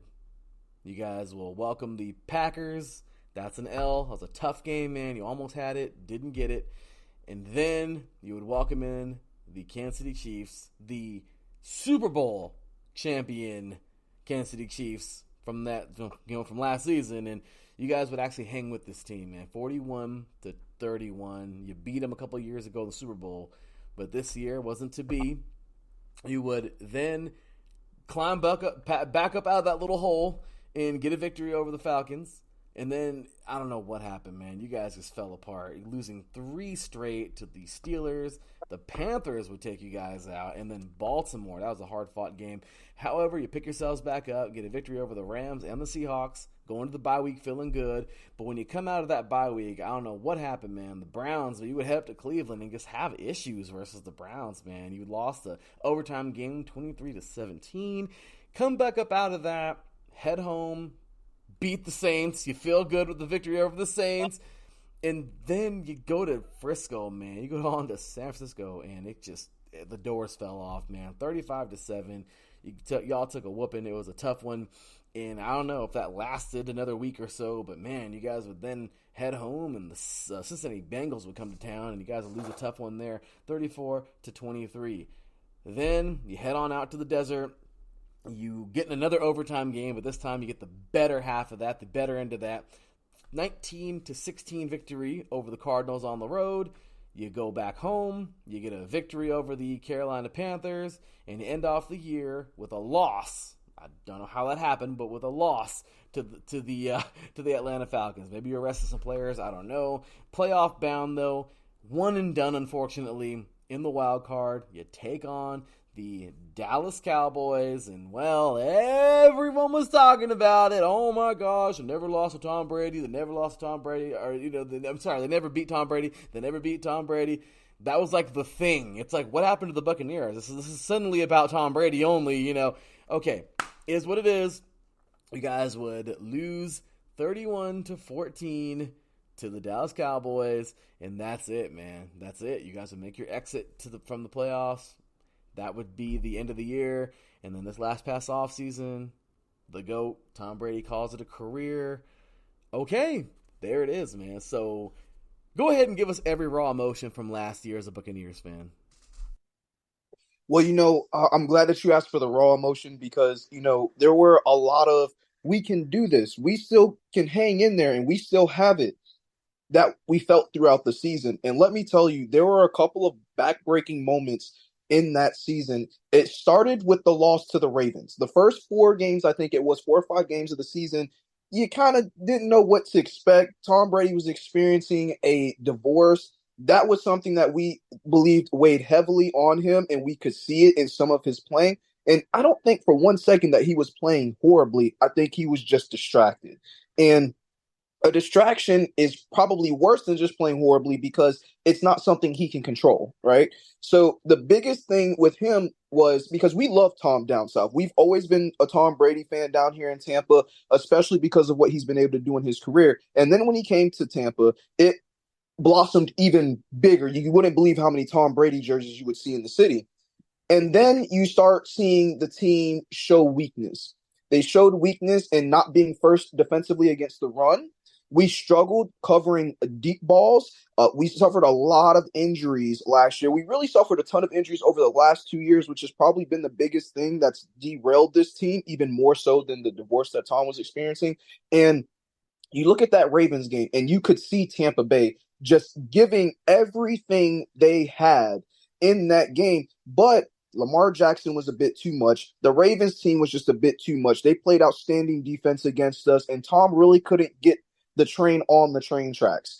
That was the first heartbreaking defeat. Losing to Kansas City didn't really hurt that much because it's Kansas City. We all felt like Kansas City was the team to beat anyway in the league.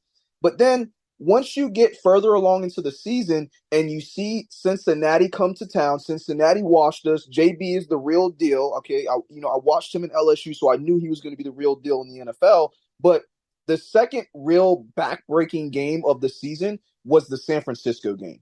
We got decimated. We got absolutely disintegrated. We got just it was unfathomable to watch us get destroyed. I think the score was like 35-7 at halftime. Okay.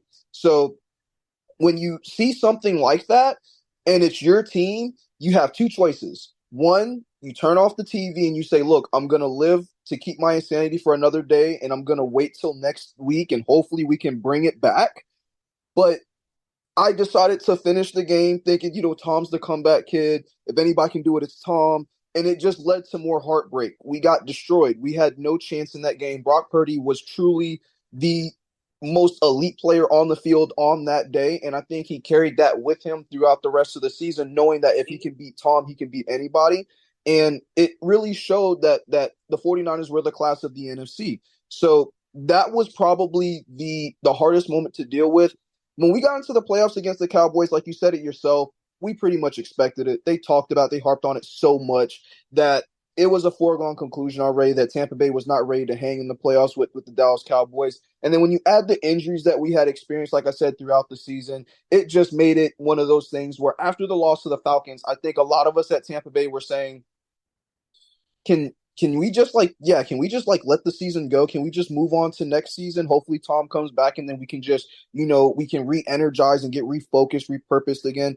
But that game against the Cowboys was exactly what you thought it was when we all watched it as well. We were embarrassed. It is what it is. And then as you mentioned before, Tom retires.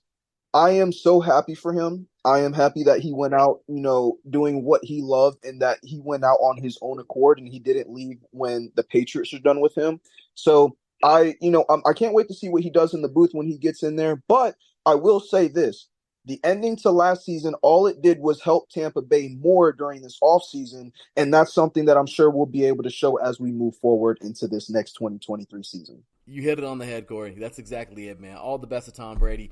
I love it, man. You really did let out I'm telling you, usually, the segment's fun, the recap, but you really did let out the raw emotion. It was a rough go, man, and all the best to Tom Brady. You guys are still the Bucs, though. You're still a strong team, and this team still, has a future, has a lot to look forward to. So let's get into that future, because free agency was something else, man. You guys would, Donovan Smith, he's head on over to the Chiefs. Okay. However, Baker Mayfield now coming over from the Rams. Okay. Shaquille Mason is now a Texan. Matt Fielder. Okay. He's headed on over to play left guard for you guys from the Chargers. Chase Edmonds is now I'm all over the place. Is now a Buccaneer from the Broncos.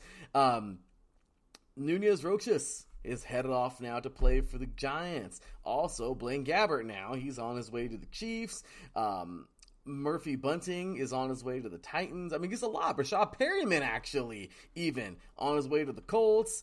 Keanu Neal on his way to the Steelers. I mean, just lots of moving around here. Avery to the Colts. Ryan Neal now heading over from the Seahawks. Just a lot of moving pieces. I didn't get to all of them, but let us know, man. What were your biggest, and then of course we'll get into the draft after this, but what were your biggest departures and your biggest pickups in free agency?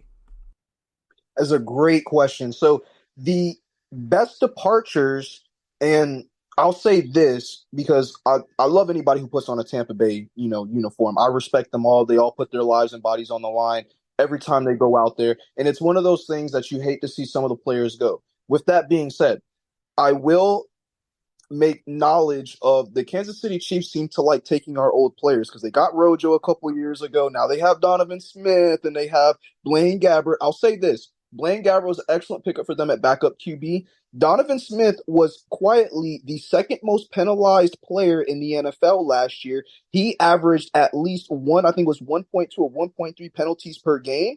And most of the time when it would happen, it was terrible timing. It'd be like on 2nd down and 4, and now it's 2nd and 14. And then before you know it, it's 3rd down and 10, and you're like, all right, well, what happened? Well, there was a penalty on 2nd and 4. So, that's something that you take in consideration. So I don't think that this move really hurts Tampa Bay as much as people think it might hurt. But I'll tell you one that truly did hurt, and that would be Sean Murphy-Bunting. During the year that we won the Super Bowl, Sean Murphy-Bunting had an interception. Matter of fact, he had the first interception against all three starting quarterbacks that we faced in that NFC run, which was the quarterback for the Washington Commanders. That was Tyler Heineke. Then he picked off Drew Brees, and then he picked off Aaron Rodgers. this guy really helped set the tone on defense for us, especially when we put him on an island, and he was just always better than that receiver. He suffered a major injury the following year, but not the following year, my bad, last year, but he was able to come back. I will say he wasn't quite the same when he came back, but those ball skills can't really be replaced. So big ups to him for, still having a place to go, being able to find a contract. He's a hell of a ball player, and I can't wait to see what he's able to do for them, but it was a tough loss for us. Nunes Roches played a lot of quality ball time for us, especially when Vita Vea would get out of the lineup. And you can see over the last few years how that paid dividends, because Vita Vea at any given time could be the best nose tackle in the league. But when you take him out of the game, there's a question mark. Who's going to be there? Well, it was Nunes Roches. And as we, seen over the last few years, he was able to hold it down pretty well.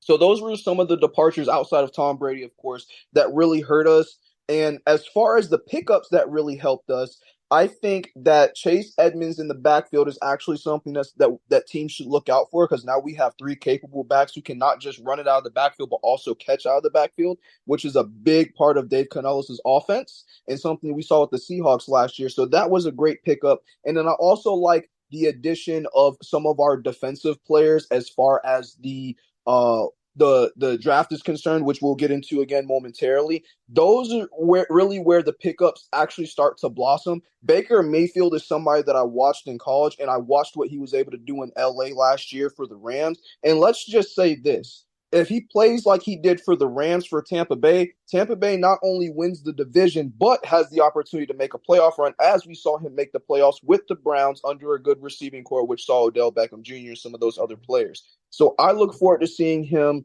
try to mimic that same thing that he did, or he's done basically twice before, which is lead a successful offense that people don't think can play football, but can truly and actually get the job done. Again, you hit it on the head, Corey. I'm glad you're on the show, man. you're spitting facts, brother. You're spitting facts. No, it's real, man. Tampa Bay, don't count this team out, man. I don't understand it. I feel like right now there's this thing going around where it's it feels like almost like an untrending or a non-trending Twitter trend, or I guess X trend, if we want to call it that now. I don't know, but it feels like there's this thing going around right now, Tampa Bay, they had their moment. Tom Brady retired, so the Buccaneers are going to retire too. They're going to go. So they're bad now, right? Yeah, they're going to go back to being this bottom feeder. Derek Carr, you know what I mean? Let's see, the Saints going to come back up. Bryce, of course, up there with the Panthers. Okay, let's see the Falcons. Who knows? But we know it's not going to be the Buccaneers. I mean, it kind of feels like that right now. I don't get it.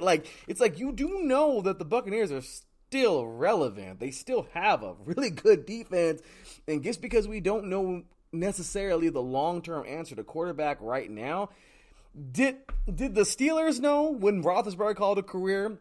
Did the Packers know when Rodgers is? No, we don't know. Is Kenny Pickett the answer? We don't know. Is Jordan Love the answer? We don't know. But right now, the same thing going on with the Buccaneers is okay, let's see what happens.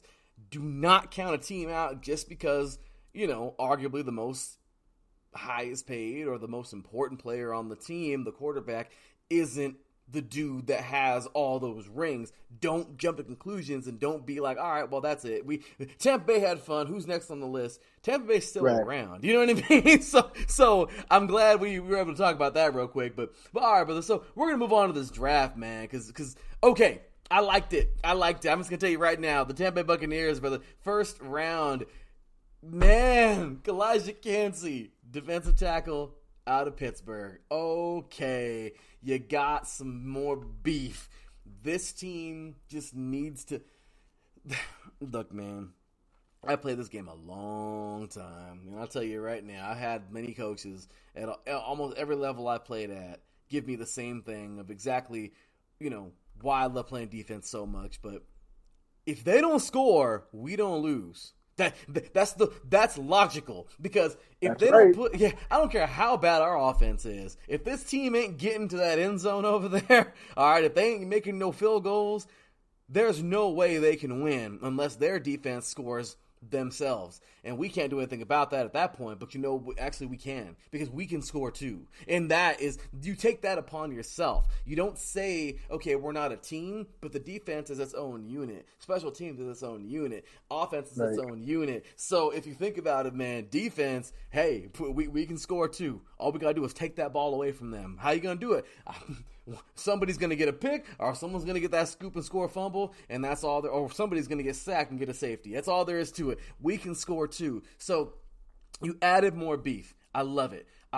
Cody, and I don't want to butcher his name, but Cody Mauch, I don't know how to pronounce it, but offensive tackle out of NDSU. This dude right here, FCS player. Let's not forget that Ali Marpet, okay, who blocked on a Super Bowl winning football team, okay, for Tom Brady, who just retired, okay, Ali Marpet actually retired too, played for Hobart. Does anybody know where Hobart is or what even division that team is? No. I don't. It's Division 3, all right? I played Division 3. It doesn't matter. Cecil Shorts, a couple years ago, played for the Jacksonville Jaguars. You know, because you cover Florida sports, Corey. He played Mount Union, Division 3. It's a powerhouse. I'm going to tell you that right now. Mount Union's a powerhouse in Division 3. But I'll tell you right now, brother, it doesn't matter where you play, what division. So, Cody, this dude right here playing for an FCS team, this isn't the first time. I think you had another guy. There's another guy right now on your team who played, I forgot where, but he's also an FCS offensive lineman. It doesn't matter. This dude can play. He can block. And that's all there is to it. This is a good football player, and it's a hell of a team they got over there at North Dakota State. So, good pickup there. Yaya Dibey, I don't want to butcher his name either, but defensive end out of Louisville, another stud. You guys got some more pickups here in the later on rounds. You can mention them if you want to, but Corey, man, go ahead and talk all about the draft for the Buccaneers and how you feel they did this year. So that is going to be the point of emphasis for Tampa Bay moving forward with this season, because this draft looks very reminiscent of when we drafted Derek Brooks and Warren Sapp, both in the first rounds, and we saw what they were able to become. Arguably the greatest defense to ever do it in a single season. And you mentioned earlier, what is a way that the defense can contribute to winning games? That's scoring on defense. If anybody remembers, which this memory lives deep in my heart, the 2002 Tampa Bay Buccaneers, in the midst of Tom Brady's 3 out of 4 Super Bowl run, scored 9 times on defense. Derek Brooks had 5 of those scores during the regular season, and during the Super Bowl against the number 1 ranked offense in the league, the Raiders, which featured Rich Gannon and Jerry Rice and Joey Porter and all those guys, Tim Brown, we picked him off 5 times and sacked him 4 times, and we destroyed the Raiders. Sorry. It was a rough game for the Raiders fans, but let me tell you, in Tampa Bay, we were honking our horns, we were flipping cars, we were doing everything you thought we were doing and more, because finally we were able to show what we could do on defense, as you mentioned earlier. And I really say that because this draft reminds me of when we had those pickups of Derek Brooks and Warren Sapp and what they were able to become. Kalijah Kancey has this build in this style of football that is reminiscent of Aaron Donald, and that's not just my viewpoint. This is a collective viewpoint from a lot of people around the league who have been eyeballing him since his college days. Now that he's in the NFL, we look forward to seeing what he's able to do. But you also mentioned Cody. Cody Mauch is actually a lock right now for right tackle, and he is looking good. Now, if you've seen him, he actually is reminiscent of Ryan Jensen. He's got the whole pirate look. He's missing the 2 front teeth. He's got the red, long, curly hair. The man looks like he's ready to jump on a boat and fire some cannons already. So I look forward to seeing him hold it down as Tristan Wirfs moves over to left tackle, which means we're going to have a pretty solid O-line. And you mentioned Yaya as well. He is absolutely turning heads around right now in camp with his edge rushing ability. He's playing hard and fast and getting to the quarterback, which is something that we were not able to do very effectively last year. And it's something that I look forward to seeing the team trend upwards in, because we went very heavy on this defensive approach during the draft. Also, Servassier Dennis, another name that you're going to hear a lot. This guy in training camp had a 98-yard presumed pick 6 off of Kyle Trask. which is a big deal because, again, remembering how we used to be able to score on defense, when you look at the two Super Bowls that we won merely 20 years apart from each other, that was something that we did very effectively, which was cause turnovers and then score either on the same play or ensuing drive. That is something that we look forward to seeing. We also have wide receiver Trey Palmer, who is just a stud right now. He's turning heads left and right. The guy's making acrobatic catches. He's, tiptoeing on the sideline. He's doing all those things that you love to see receivers doing. And we already have a stacked receiving core when you look at Mike Evans and Chris Godwin. So I really, really like what we did in this draft. But more importantly than that, I like the continuity of having 27 first-year players on the team. That means of these 27 players, whoever we do sign, they have 4 or 5 years to get, in and gel with each other and learn each other, not just through the game of football, but personally. And this is one of those things that you really can't buy, because when you look at some of those teams who won Super Bowls over the past, like the Kansas City Chiefs and the Rams, they have a lot of young players on their team who look to veteran leadership in certain positions, which we have in the coaching department. And we also have on the field with Levante David and players like that, that we have a team that now through this draft can only empower themselves to be better. And like I said, a lot of continuity for years to come, especially with how young this offensive line, defensive line, and secondary is right now. I love it. No, you spitting facts, spitting the truth, man. This team has so much promise right now, man. And okay, we get it. Is Baker the guy? If he's not, guess what? There's next season. You know what I mean? Like in my opinion, this defense isn't going to let the Buccaneers be a bad team. If anything, you guys are going to be in the talks somewhere. I mean, I could be completely wrong, but from what I see, man, look at Cansey, Vita Vea, Logan Hall. Oh my gosh, man. I mean, Barrett, David, and White is crazy enough already in the linebacking core. You guys have a good football team, man. Like, the DBs are looking pretty okay. Ryan Neal is probably going to be an immediate starter. This is a good football team, man. And then looking at the offensive line, that's what I was talking about. Ryan Jensen. This dude played for Colorado State Pueblo.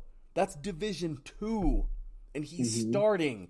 Also, Matt Fellier. We talked about him already. I don't know if I'm going to pronounce his name wrong. But Bloomsburg. He played for Division II Bloomsburg University. What I'm saying is look at this. Cody Mauch, he is North Dakota State, FCS. The only guys who played Division I single A ball is Tristan Wirfs. All right, we all know what monster over here, gang cleaning 455 pounds, I think, or higher than that. That's right. At Iowa, okay, coming out of Iowa, okay, and also we talk about Luke Godecki. He played at Central Michigan, so there's something to these guys. The smaller school guys for Tampa Bay has been good to them. All right. It's been good to them. And you know what? This team is strong, man. There's a lot to be excited for. So with that said, brother, let's go ahead and get on into this year, man. Wow. This is exciting. The Buccaneers have, a good schedule in front of them right now, okay? This team is going to face some stiff competition. It's the NFL. You're going to face competition everywhere. But looking at the current, I think it's the NFC South, of course, you guys compete in. You're going to, be taking on those teams. Looks like the NFC West, if I'm not mistaken, you guys are playing this year. Okay, I see the Niners on there. Let's see here.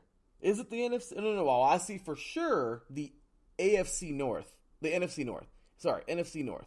Okay. Vikings, Packers are up on here.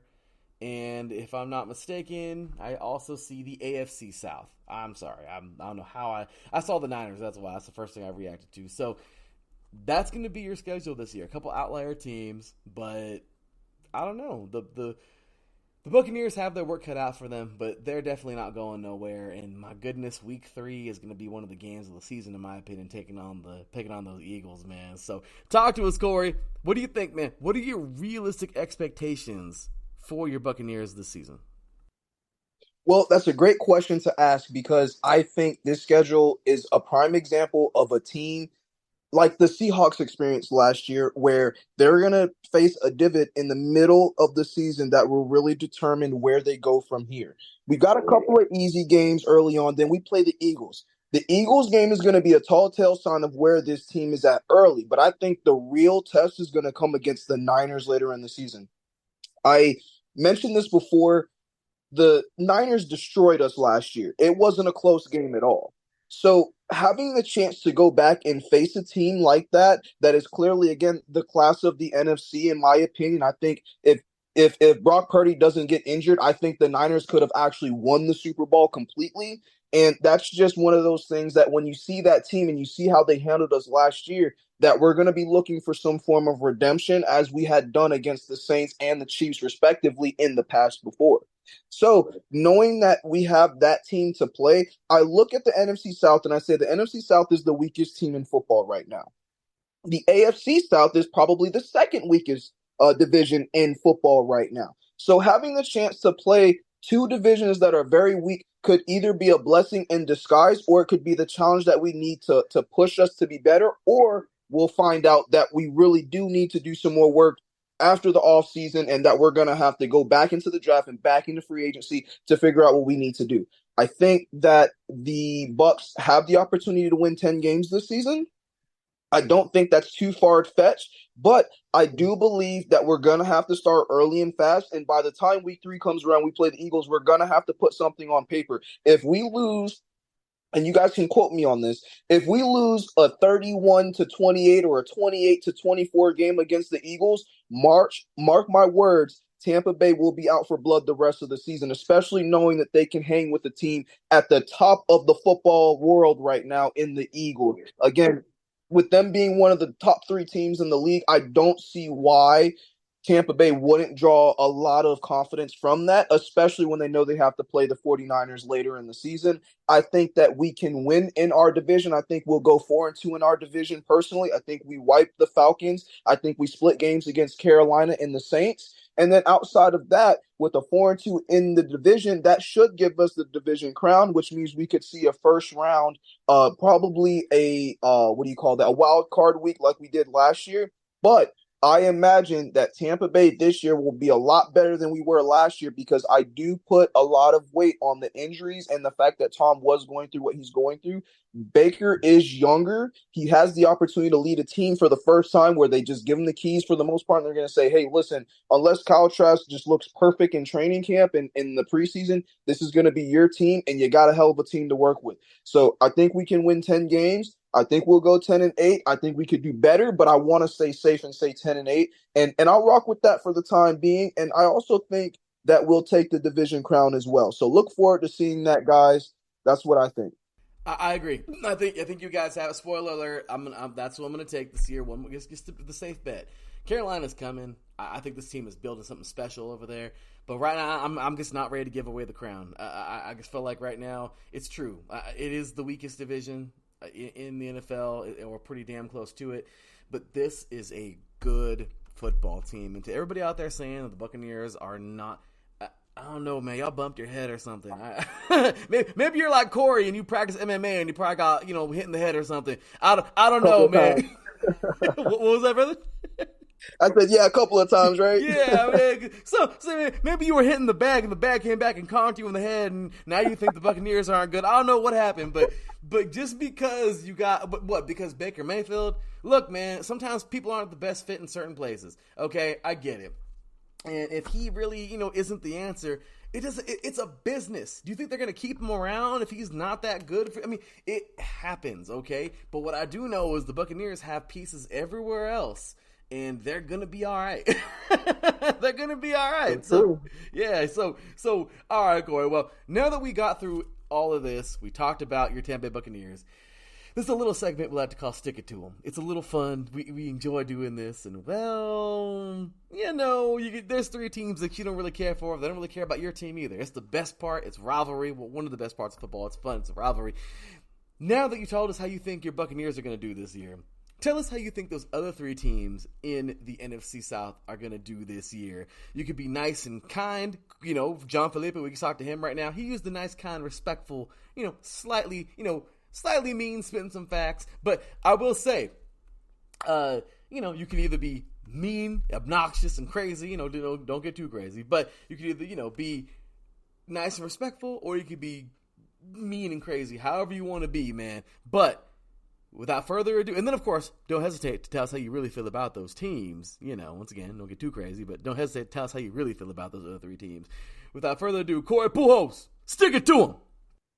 Well, guys, down here in Tampa Bay, it's very simple for us. There's one team in the NFC South that we hate more than the other teams. So I'm going to start there, and I'm going to start with those Aints, okay? Because we don't believe in the Saints. We don't believe in Louisiana down here. This is a Tampa Bay loving state, and by all means, Atlanta and Carolina, they're all right. But when it comes to the Saints, we don't like them.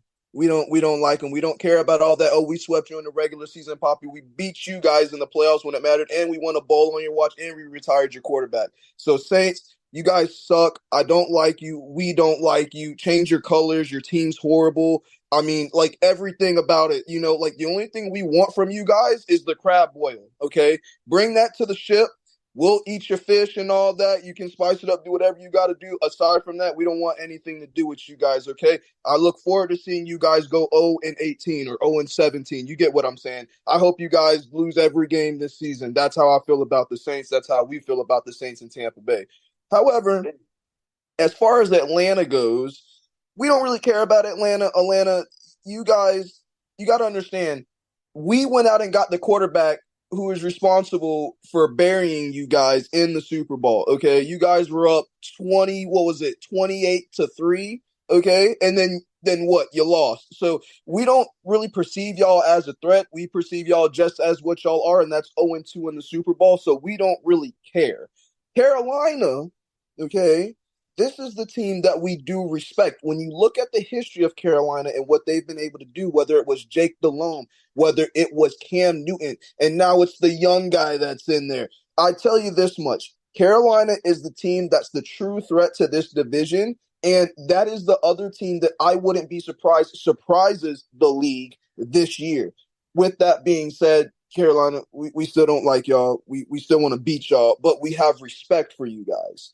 And we also didn't retire your quarterback. Your quarterback actually did a number on us, whether it was Jake Delhomme or Cam Newton in the past. So we've grown accustomed to see you guys play us hard, and we know y'all don't cheat and do other dirty things like the Saints do. With the whole Marshawn Lattimore and all those players who have the heads up their behinds the way they do. You guys actually have talent, and you guys just have to put it in the right place and use it. I'll tell you this much: y'all made a mistake getting rid of Christian McCaffrey. I don't know what y'all was thinking. Y'all must listen.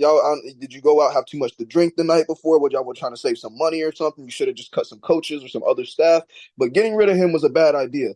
Nonetheless, hey Carolina, we got respect for you guys. We see you guys. We know that you guys are there in the wings, just waiting to bust out. You played good football for the better part of the year last year. Of course, in Week 16 against Tampa Bay, y'all let Mike Evans go for like 213 and 3 touchdowns. So let us do that again this year, please. And, aside from that, good luck, Carolina. But, for the Saints, y'all can kick rocks. Y'all can kick rocks. Atlanta, we don't even see y'all. It's like we got hater blockers on and y'all are the haters.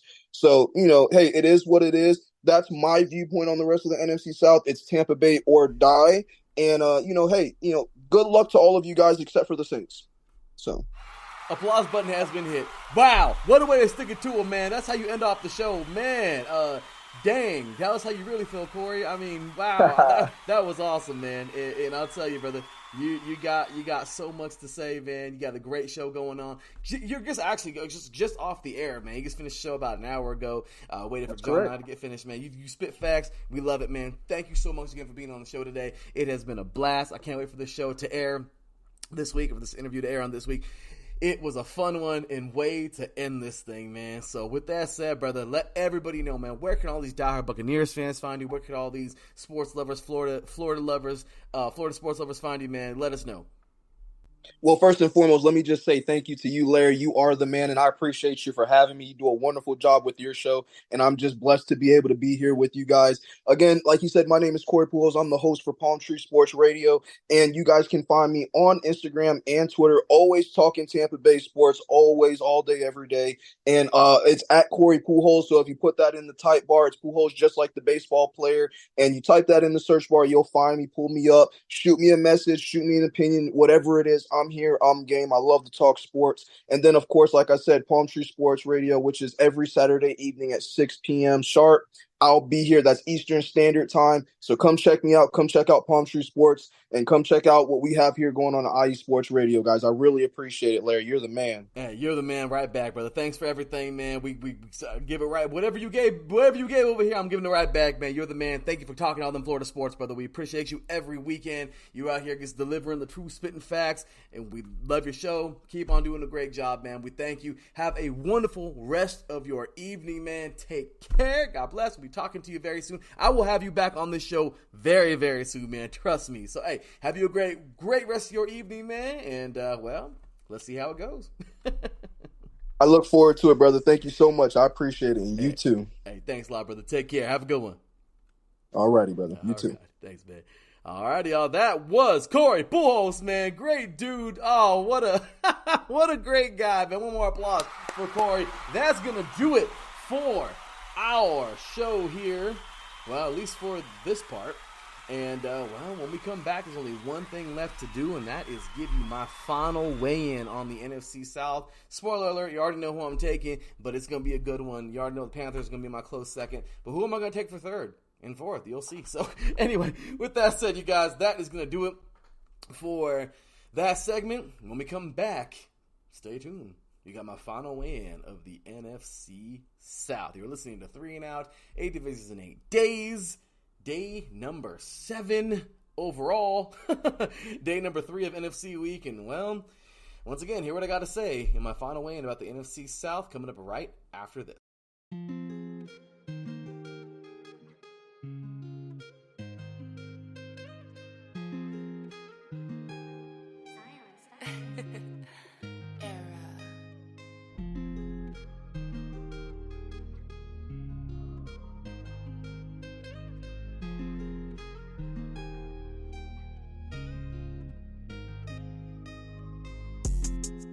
What's good, everyone? It's Drewski, the host of Heart of Texas Sports on IE Sports Radio, your direct feed for all that is sports. On this station, we cover everything in the Dallas-Fort Worth, Texas area.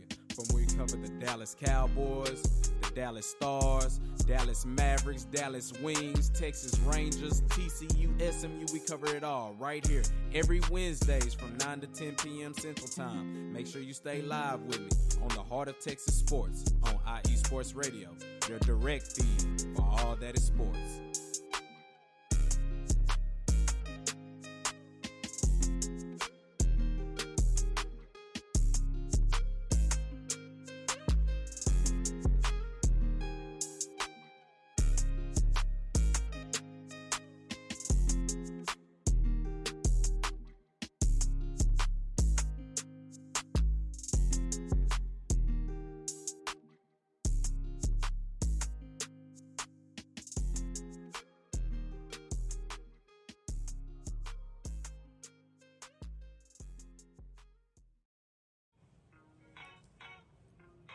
Hey sports fans, are you in the market for Florida sports or just keeping up with the latest in the Panhandle? Palm Tree Sports is a dedicated audio hub to all things sports in the Sunshine State. We cover current events, big news, heavily favored opinions all across the NFL, NBA, MLB, and so much more. So come check us out every Saturday evening at 6 p.m. Eastern Standard Time. For a down south education on Florida sports and athletics, it's hosted by yours truly, Corey Pujols, and is powered by IE Sports Radio, your direct feed for all that is sports. That is right, ladies and gentlemen. IE Sports Radio, your direct feed for all that is sports. Big ups and thank you to everybody. Y'all, that was awesome. Just another huge hand clap for everybody. A round of applause. That was an amazing show. And just thank you to everybody who was a part of it today. That was a lot of fun. I mean, I can't believe it, you guys. We are we are now 28 teams in. I'm loopy. Just kidding. That was a lot of fun. Lots of great interviews, and well, that was a great time. Thank you once again to everybody. Dash, our boy, our new Georgia sports host, pretty cool. Ice Ray, of course, our very own John Felipe, and Corey Pujols. And our very own Corey Pujols as well. That was a lot of fun, and just big ups to all those guys. That was a lot of fun talking to every one of them. And man, it is just a weird division, isn't it? You heard it all throughout the show. It's just, this thing is totally up for grabs. Now, I already told you right now before we left for break in the recording, spoiler alert, I'm going to go with the Buccaneers. Now, why am I taking the Buccaneers? Why not anybody else? You heard me say good things about all the other teams. Why is it that I'm going with the Buccaneers? Well, as you heard right now, if you were listening to that last segment, I just don't feel that the Buccaneers have weakened so much. Okay, we get it. One of my favorite sayings, you heard me say it a million times throughout the series, the elephant in the room. Well, yeah, Tom Brady retired. Yes, he is the greatest of all time. Okay, Tom Brady is out of the NFL, and, he left a great legacy, and he's no longer the quarterback for the Buccaneers. Baker Mayfield looks like he's the new guy in town. Cool. Maybe this is a great fit for him. Maybe he'll take off and it'll be awesome. Maybe it'll, who knows what it's going to be. But right now I see a lot of talent. This offensive line is juiced, man. These guys are beastie. I'm not saying they're juicing, but I'm just saying they're beastie. This is one hell of an offensive line. And I think that, they can give Baker a few minutes, all right? Baker, he's a guy that'll take off. He's going to run. It's pretty solid to see that this offense is going to be a pretty good unit, They are. They're going to be very, very, very good. Now, my order is going to go as follows. I'm going to go Buccaneers, Panthers, and then, this is a little different, I want to be able to take the Falcons, but I'm going to go Saints and Falcons. Okay, let me explain why I'm going that way. The Buccaneers, like I told you, the offense is pretty solid. The offensive line is pretty solid. And this is all hearsay. Sorry. This is all speculation and what we think. Taryn even says here in the chat room, honestly, this is a tough division to predict. I really don't know if I can predict a clear-cut winner, but I'll try. Yeah, it's very hard. I'm going to go Buccaneers because that defense is still very, very good. Vita Vea, for those of you who don't know, man, nose guard is such a crucial position. If you have a dude in the middle that can eliminate the center immediately, it's going to be a long day. And he's shown that, all right? This guy he is a professional people mover. He can get by a dude and go get the quarterback. He's a big guy. And I feel like this defense right now is they're going to go off of that. Devin White is a beast, man. Levante David and Shaquille Barrett. I feel like this linebacker core is pretty solid. They have a really good scheme. Also, it's Jamel Dean also. Could I forget him? But it's the guessing game defense. That 34 defense is pretty good. They have the guys to do it. Logan Hall is pretty good on the edge. And also, Kalaji Kancey. This guy, he's solid. Really good egg setters with both of them. Guessing game, where's the pressure coming from? The fourth pressure coming from? They, bring that fourth pressure. Overall, this is a very good, I think that this is a pretty good defense, okay? I like him. I like what they got going. The secondary, they're so-so, but I think that they're good enough. I think it's going to help them be able to win games. Now, are the Buccaneers going to win like freaking 15, 14 games? I really don't think so. I think the Buccaneers will win they can win 12-ish around there, but right now I just feel like the Buccaneers are going to win the division. I think we're going to see them in the playoffs. What they do in the playoffs is, up to them. That's a different story. But that's what I see at the moment. Now, why am I going to take the Panthers as a second place? Look, I've raved on about good old Bryce Young. I have. And I love what he has to offer. I love what he brings to the table. I love the fact that he's a winner. I love what they brought over. Thielen, Chark is there. Pretty good receiver out of LSU for a couple years ago, So this is a strong offensive team at the moment. Miles Sanders, I like him. Offensive line, they need some work, which That's a big part of the reason why I'm going to put them in second place. Regardless, they got enough weapons on offense. Now, defensively, they also run that 34 guessing game defense. Defensively, they're pretty okay. I like what they got. The pickup of Shy Tuttle was nice. They have a solid defensive line. Not the best in the NFL, but they're solid. You take a look at these linebackers. Cool. There's reason to believe that this back seven is going to be a pretty strong unit. The whole defense should be a pretty strong unit.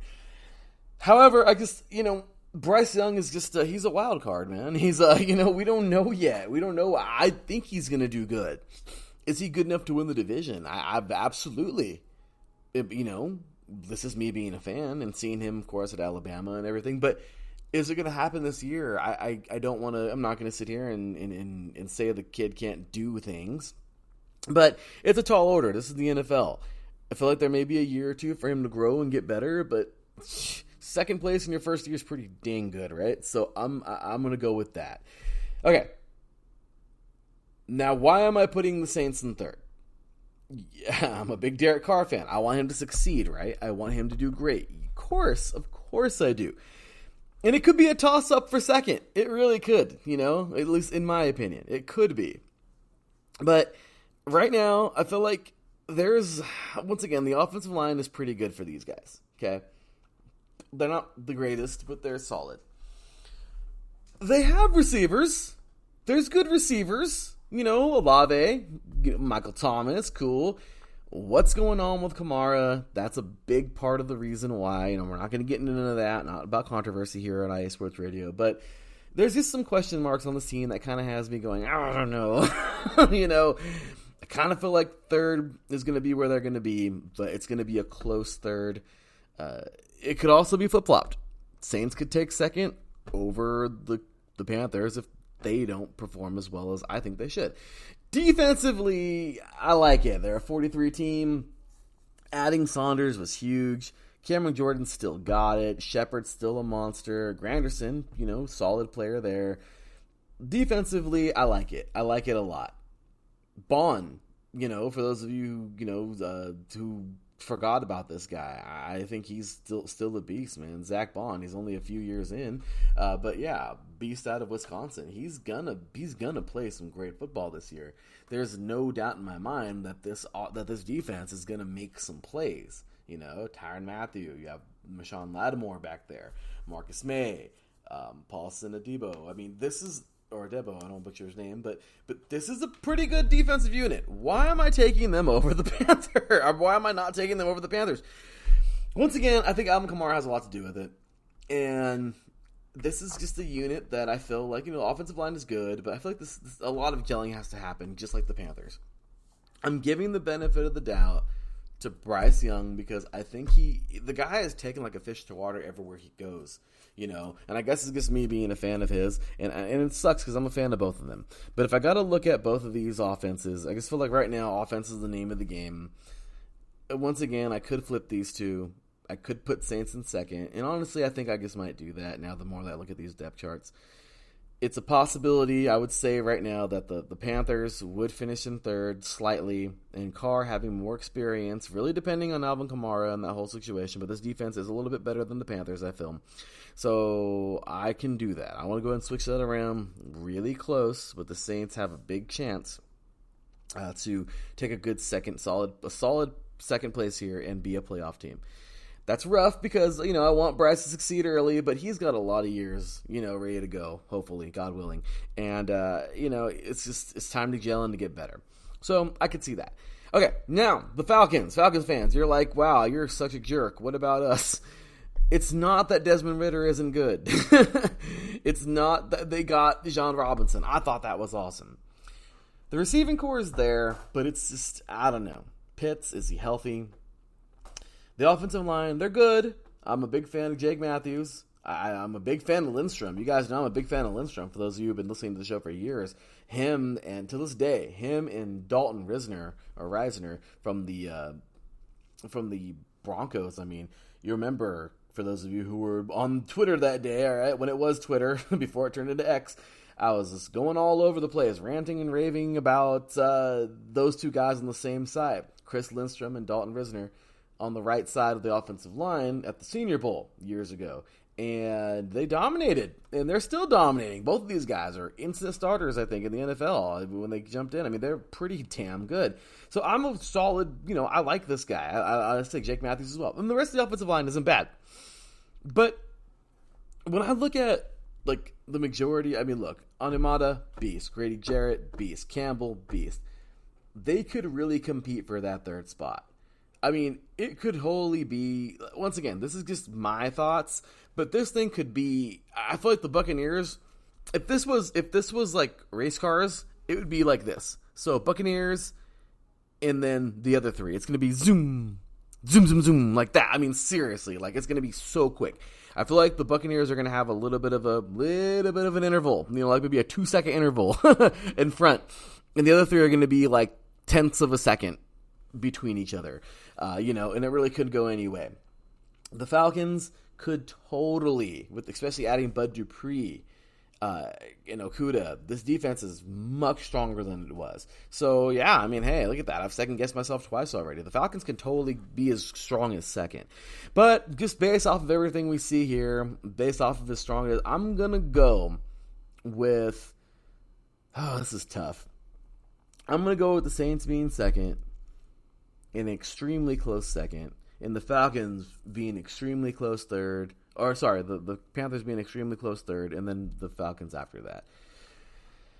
As much as I want to say the Panthers can be a strong third-place team, they honestly could be a fourth-place team too. This defense, though, looking at this defense, it's really hard to put the Falcons in the basement. But I just feel like the receiving core just isn't there as much as I thought it would be. So I'm going to stick with that, guys. I'm going to go Buccaneers, Saints, a close third place just because of that offense, Panthers, and then the Falcons. Even though I love defense, I just feel like this offense is going to need to do something, and get it together. And they're going to be like a really close fourth place to third. So it's really rough. It really is hard. This is a very, very, very hard division to try to predict. Once again, this could all end up on its head. This is all going to be, who knows? This is all just speculation and our thoughts and everything. But take a look at the chat room here. Taryn says here that, he's going to go Saints, Buccaneers, Panthers, and Falcons. This is any team can actually win the division, and those teams can finish last. Yeah, so I give the Saints the edge because the Bucs are playing a first-place schedule, and Jamal Williams brings positive energy to the Saints. Yeah, but I just don't feel like the Buccaneers are going to be overthrown just yet, man. So, but they could be. Terrence says, in terms of the NFC South, the Saints have the best QB. Bucks have the best defense / offensive line by a hair. Falcons, best running back by a hair. Panthers have the best future. Yeah, I could see that. As of right now, I would have to say, if we're going to talk in those terms, Taryn, the Saints, I mean, at the moment they do have the best QB, but the best defense, honestly, golly, that's really hard. I would have to say that's between the Falcons and the Buccaneers right now, honestly. But that's rough. And O-lines and receiver, receiving core, I don't know. That's a hard one. Sure as hell ain't the Falcons right now, I can tell you that. The Panthers might have the best receiving core, honestly. I mean, the Buccaneers they're good. They got Gage, Evans. So, yeah, I can see the receiving core there. But offensive line for sure is going to be the Bucs. There's no way that the Bucs, they have the strongest offensive line and defensive line. My goodness, this is a tough one. But I don't know. That Falcons defensive line looks real nice to me. I like those guys. They got a mean defensive line over there. It just all depends, too, on the scheme because it's hard to say defensive line just three guys when there's a fourth rusher in that 34. That's why we call it the 34 guessing game defense because the offense it's a guessing game. Where's that fourth pressure coming from? So it's a lot. It's a lot to try to process and to take in. It really is. Terrence says I could flip flop first and second NFC South place picks. Yeah, it's really hard. It's really really really really really hard. He also says that he puts the Bucs The Bucs have the best defense, O-line, and probably best wide receivers by a hair. And yeah, Taryn, there's no way that the Buccaneers don't win this division. If they do, then wow, that's crazy. But because of all those reasons, I gotta say that they're gonna make it happen. I really feel that this defense is gonna be a very good defense. I feel like right now we have a good receiving core there in Tampa Bay, and it's just kind of hard. So my official, once again, I'm going to go Tampa Bay out front, go on into, let's see here. I'm going to go Tampa Bay. I'm going to go Saints, Panthers, and Falcons. But it could easily be Tampa Bay, Saints, Falcons, and Panthers. I mean, the Falcons could even be as good as second place, but as of right now, I'm going to put them in third. So there you guys have it, man. It's a lot, right? It's crazy. This division is nuts, but I love it. You got to love it, right? This is going to be a great division to follow, a lot of fun, and you got to, just enjoy it, right? Enjoy some good football. So, man, that was fun, and, well, nothing left to do but cue that music.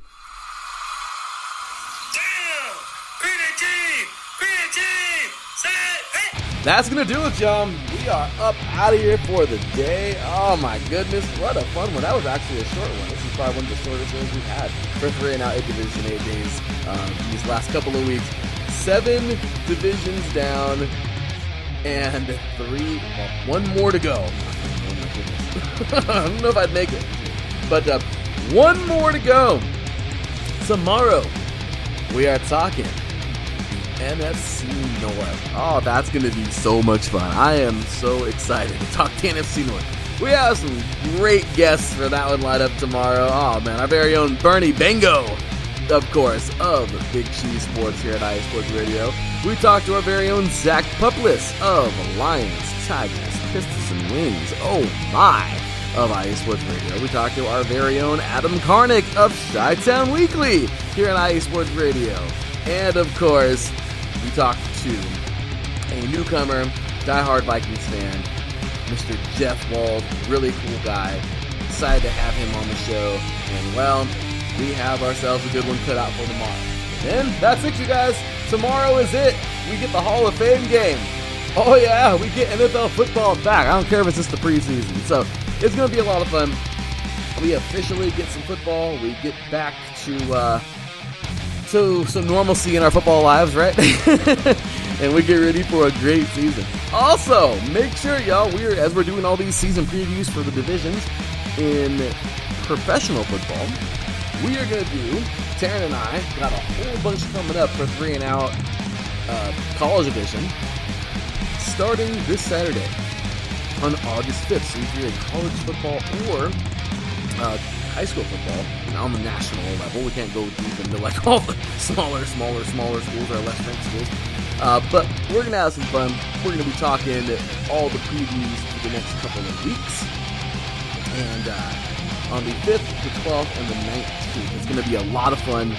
We are going to talk high school and junior colleges coming up on this Saturday. Next Saturday is going to be NAIA, Division 2, Division 3, and then we're going to get into Single A and Double A on the 19th. And, we're going to go full time, getting ready to go on the 26th. That is 3 and Out, 8 Division days with my boy Taryn Rodriguez. Saturdays at 7 a.m. Pacific time, 10 a.m. Eastern, right before college football. So there it is, you guys. Big ups, thank you to all of our guests today. Big ups to our Lord and Savior Jesus Christ. Without him, nothing is possible. Big ups to all you guys out there, because without all you listeners, all you guys and gals out there, IE Sports Radio is not possible. And just thanking everybody who was in the chat room today, Taryn and Bishop and Daryl, everybody in there. We appreciate you all, and that is going to do it. 1 more division to go, y'all. We'll see you tomorrow in the NFC North. For me, your boy Larry B. I'll see y'all tomorrow. Till then, take care, and as always, God bless.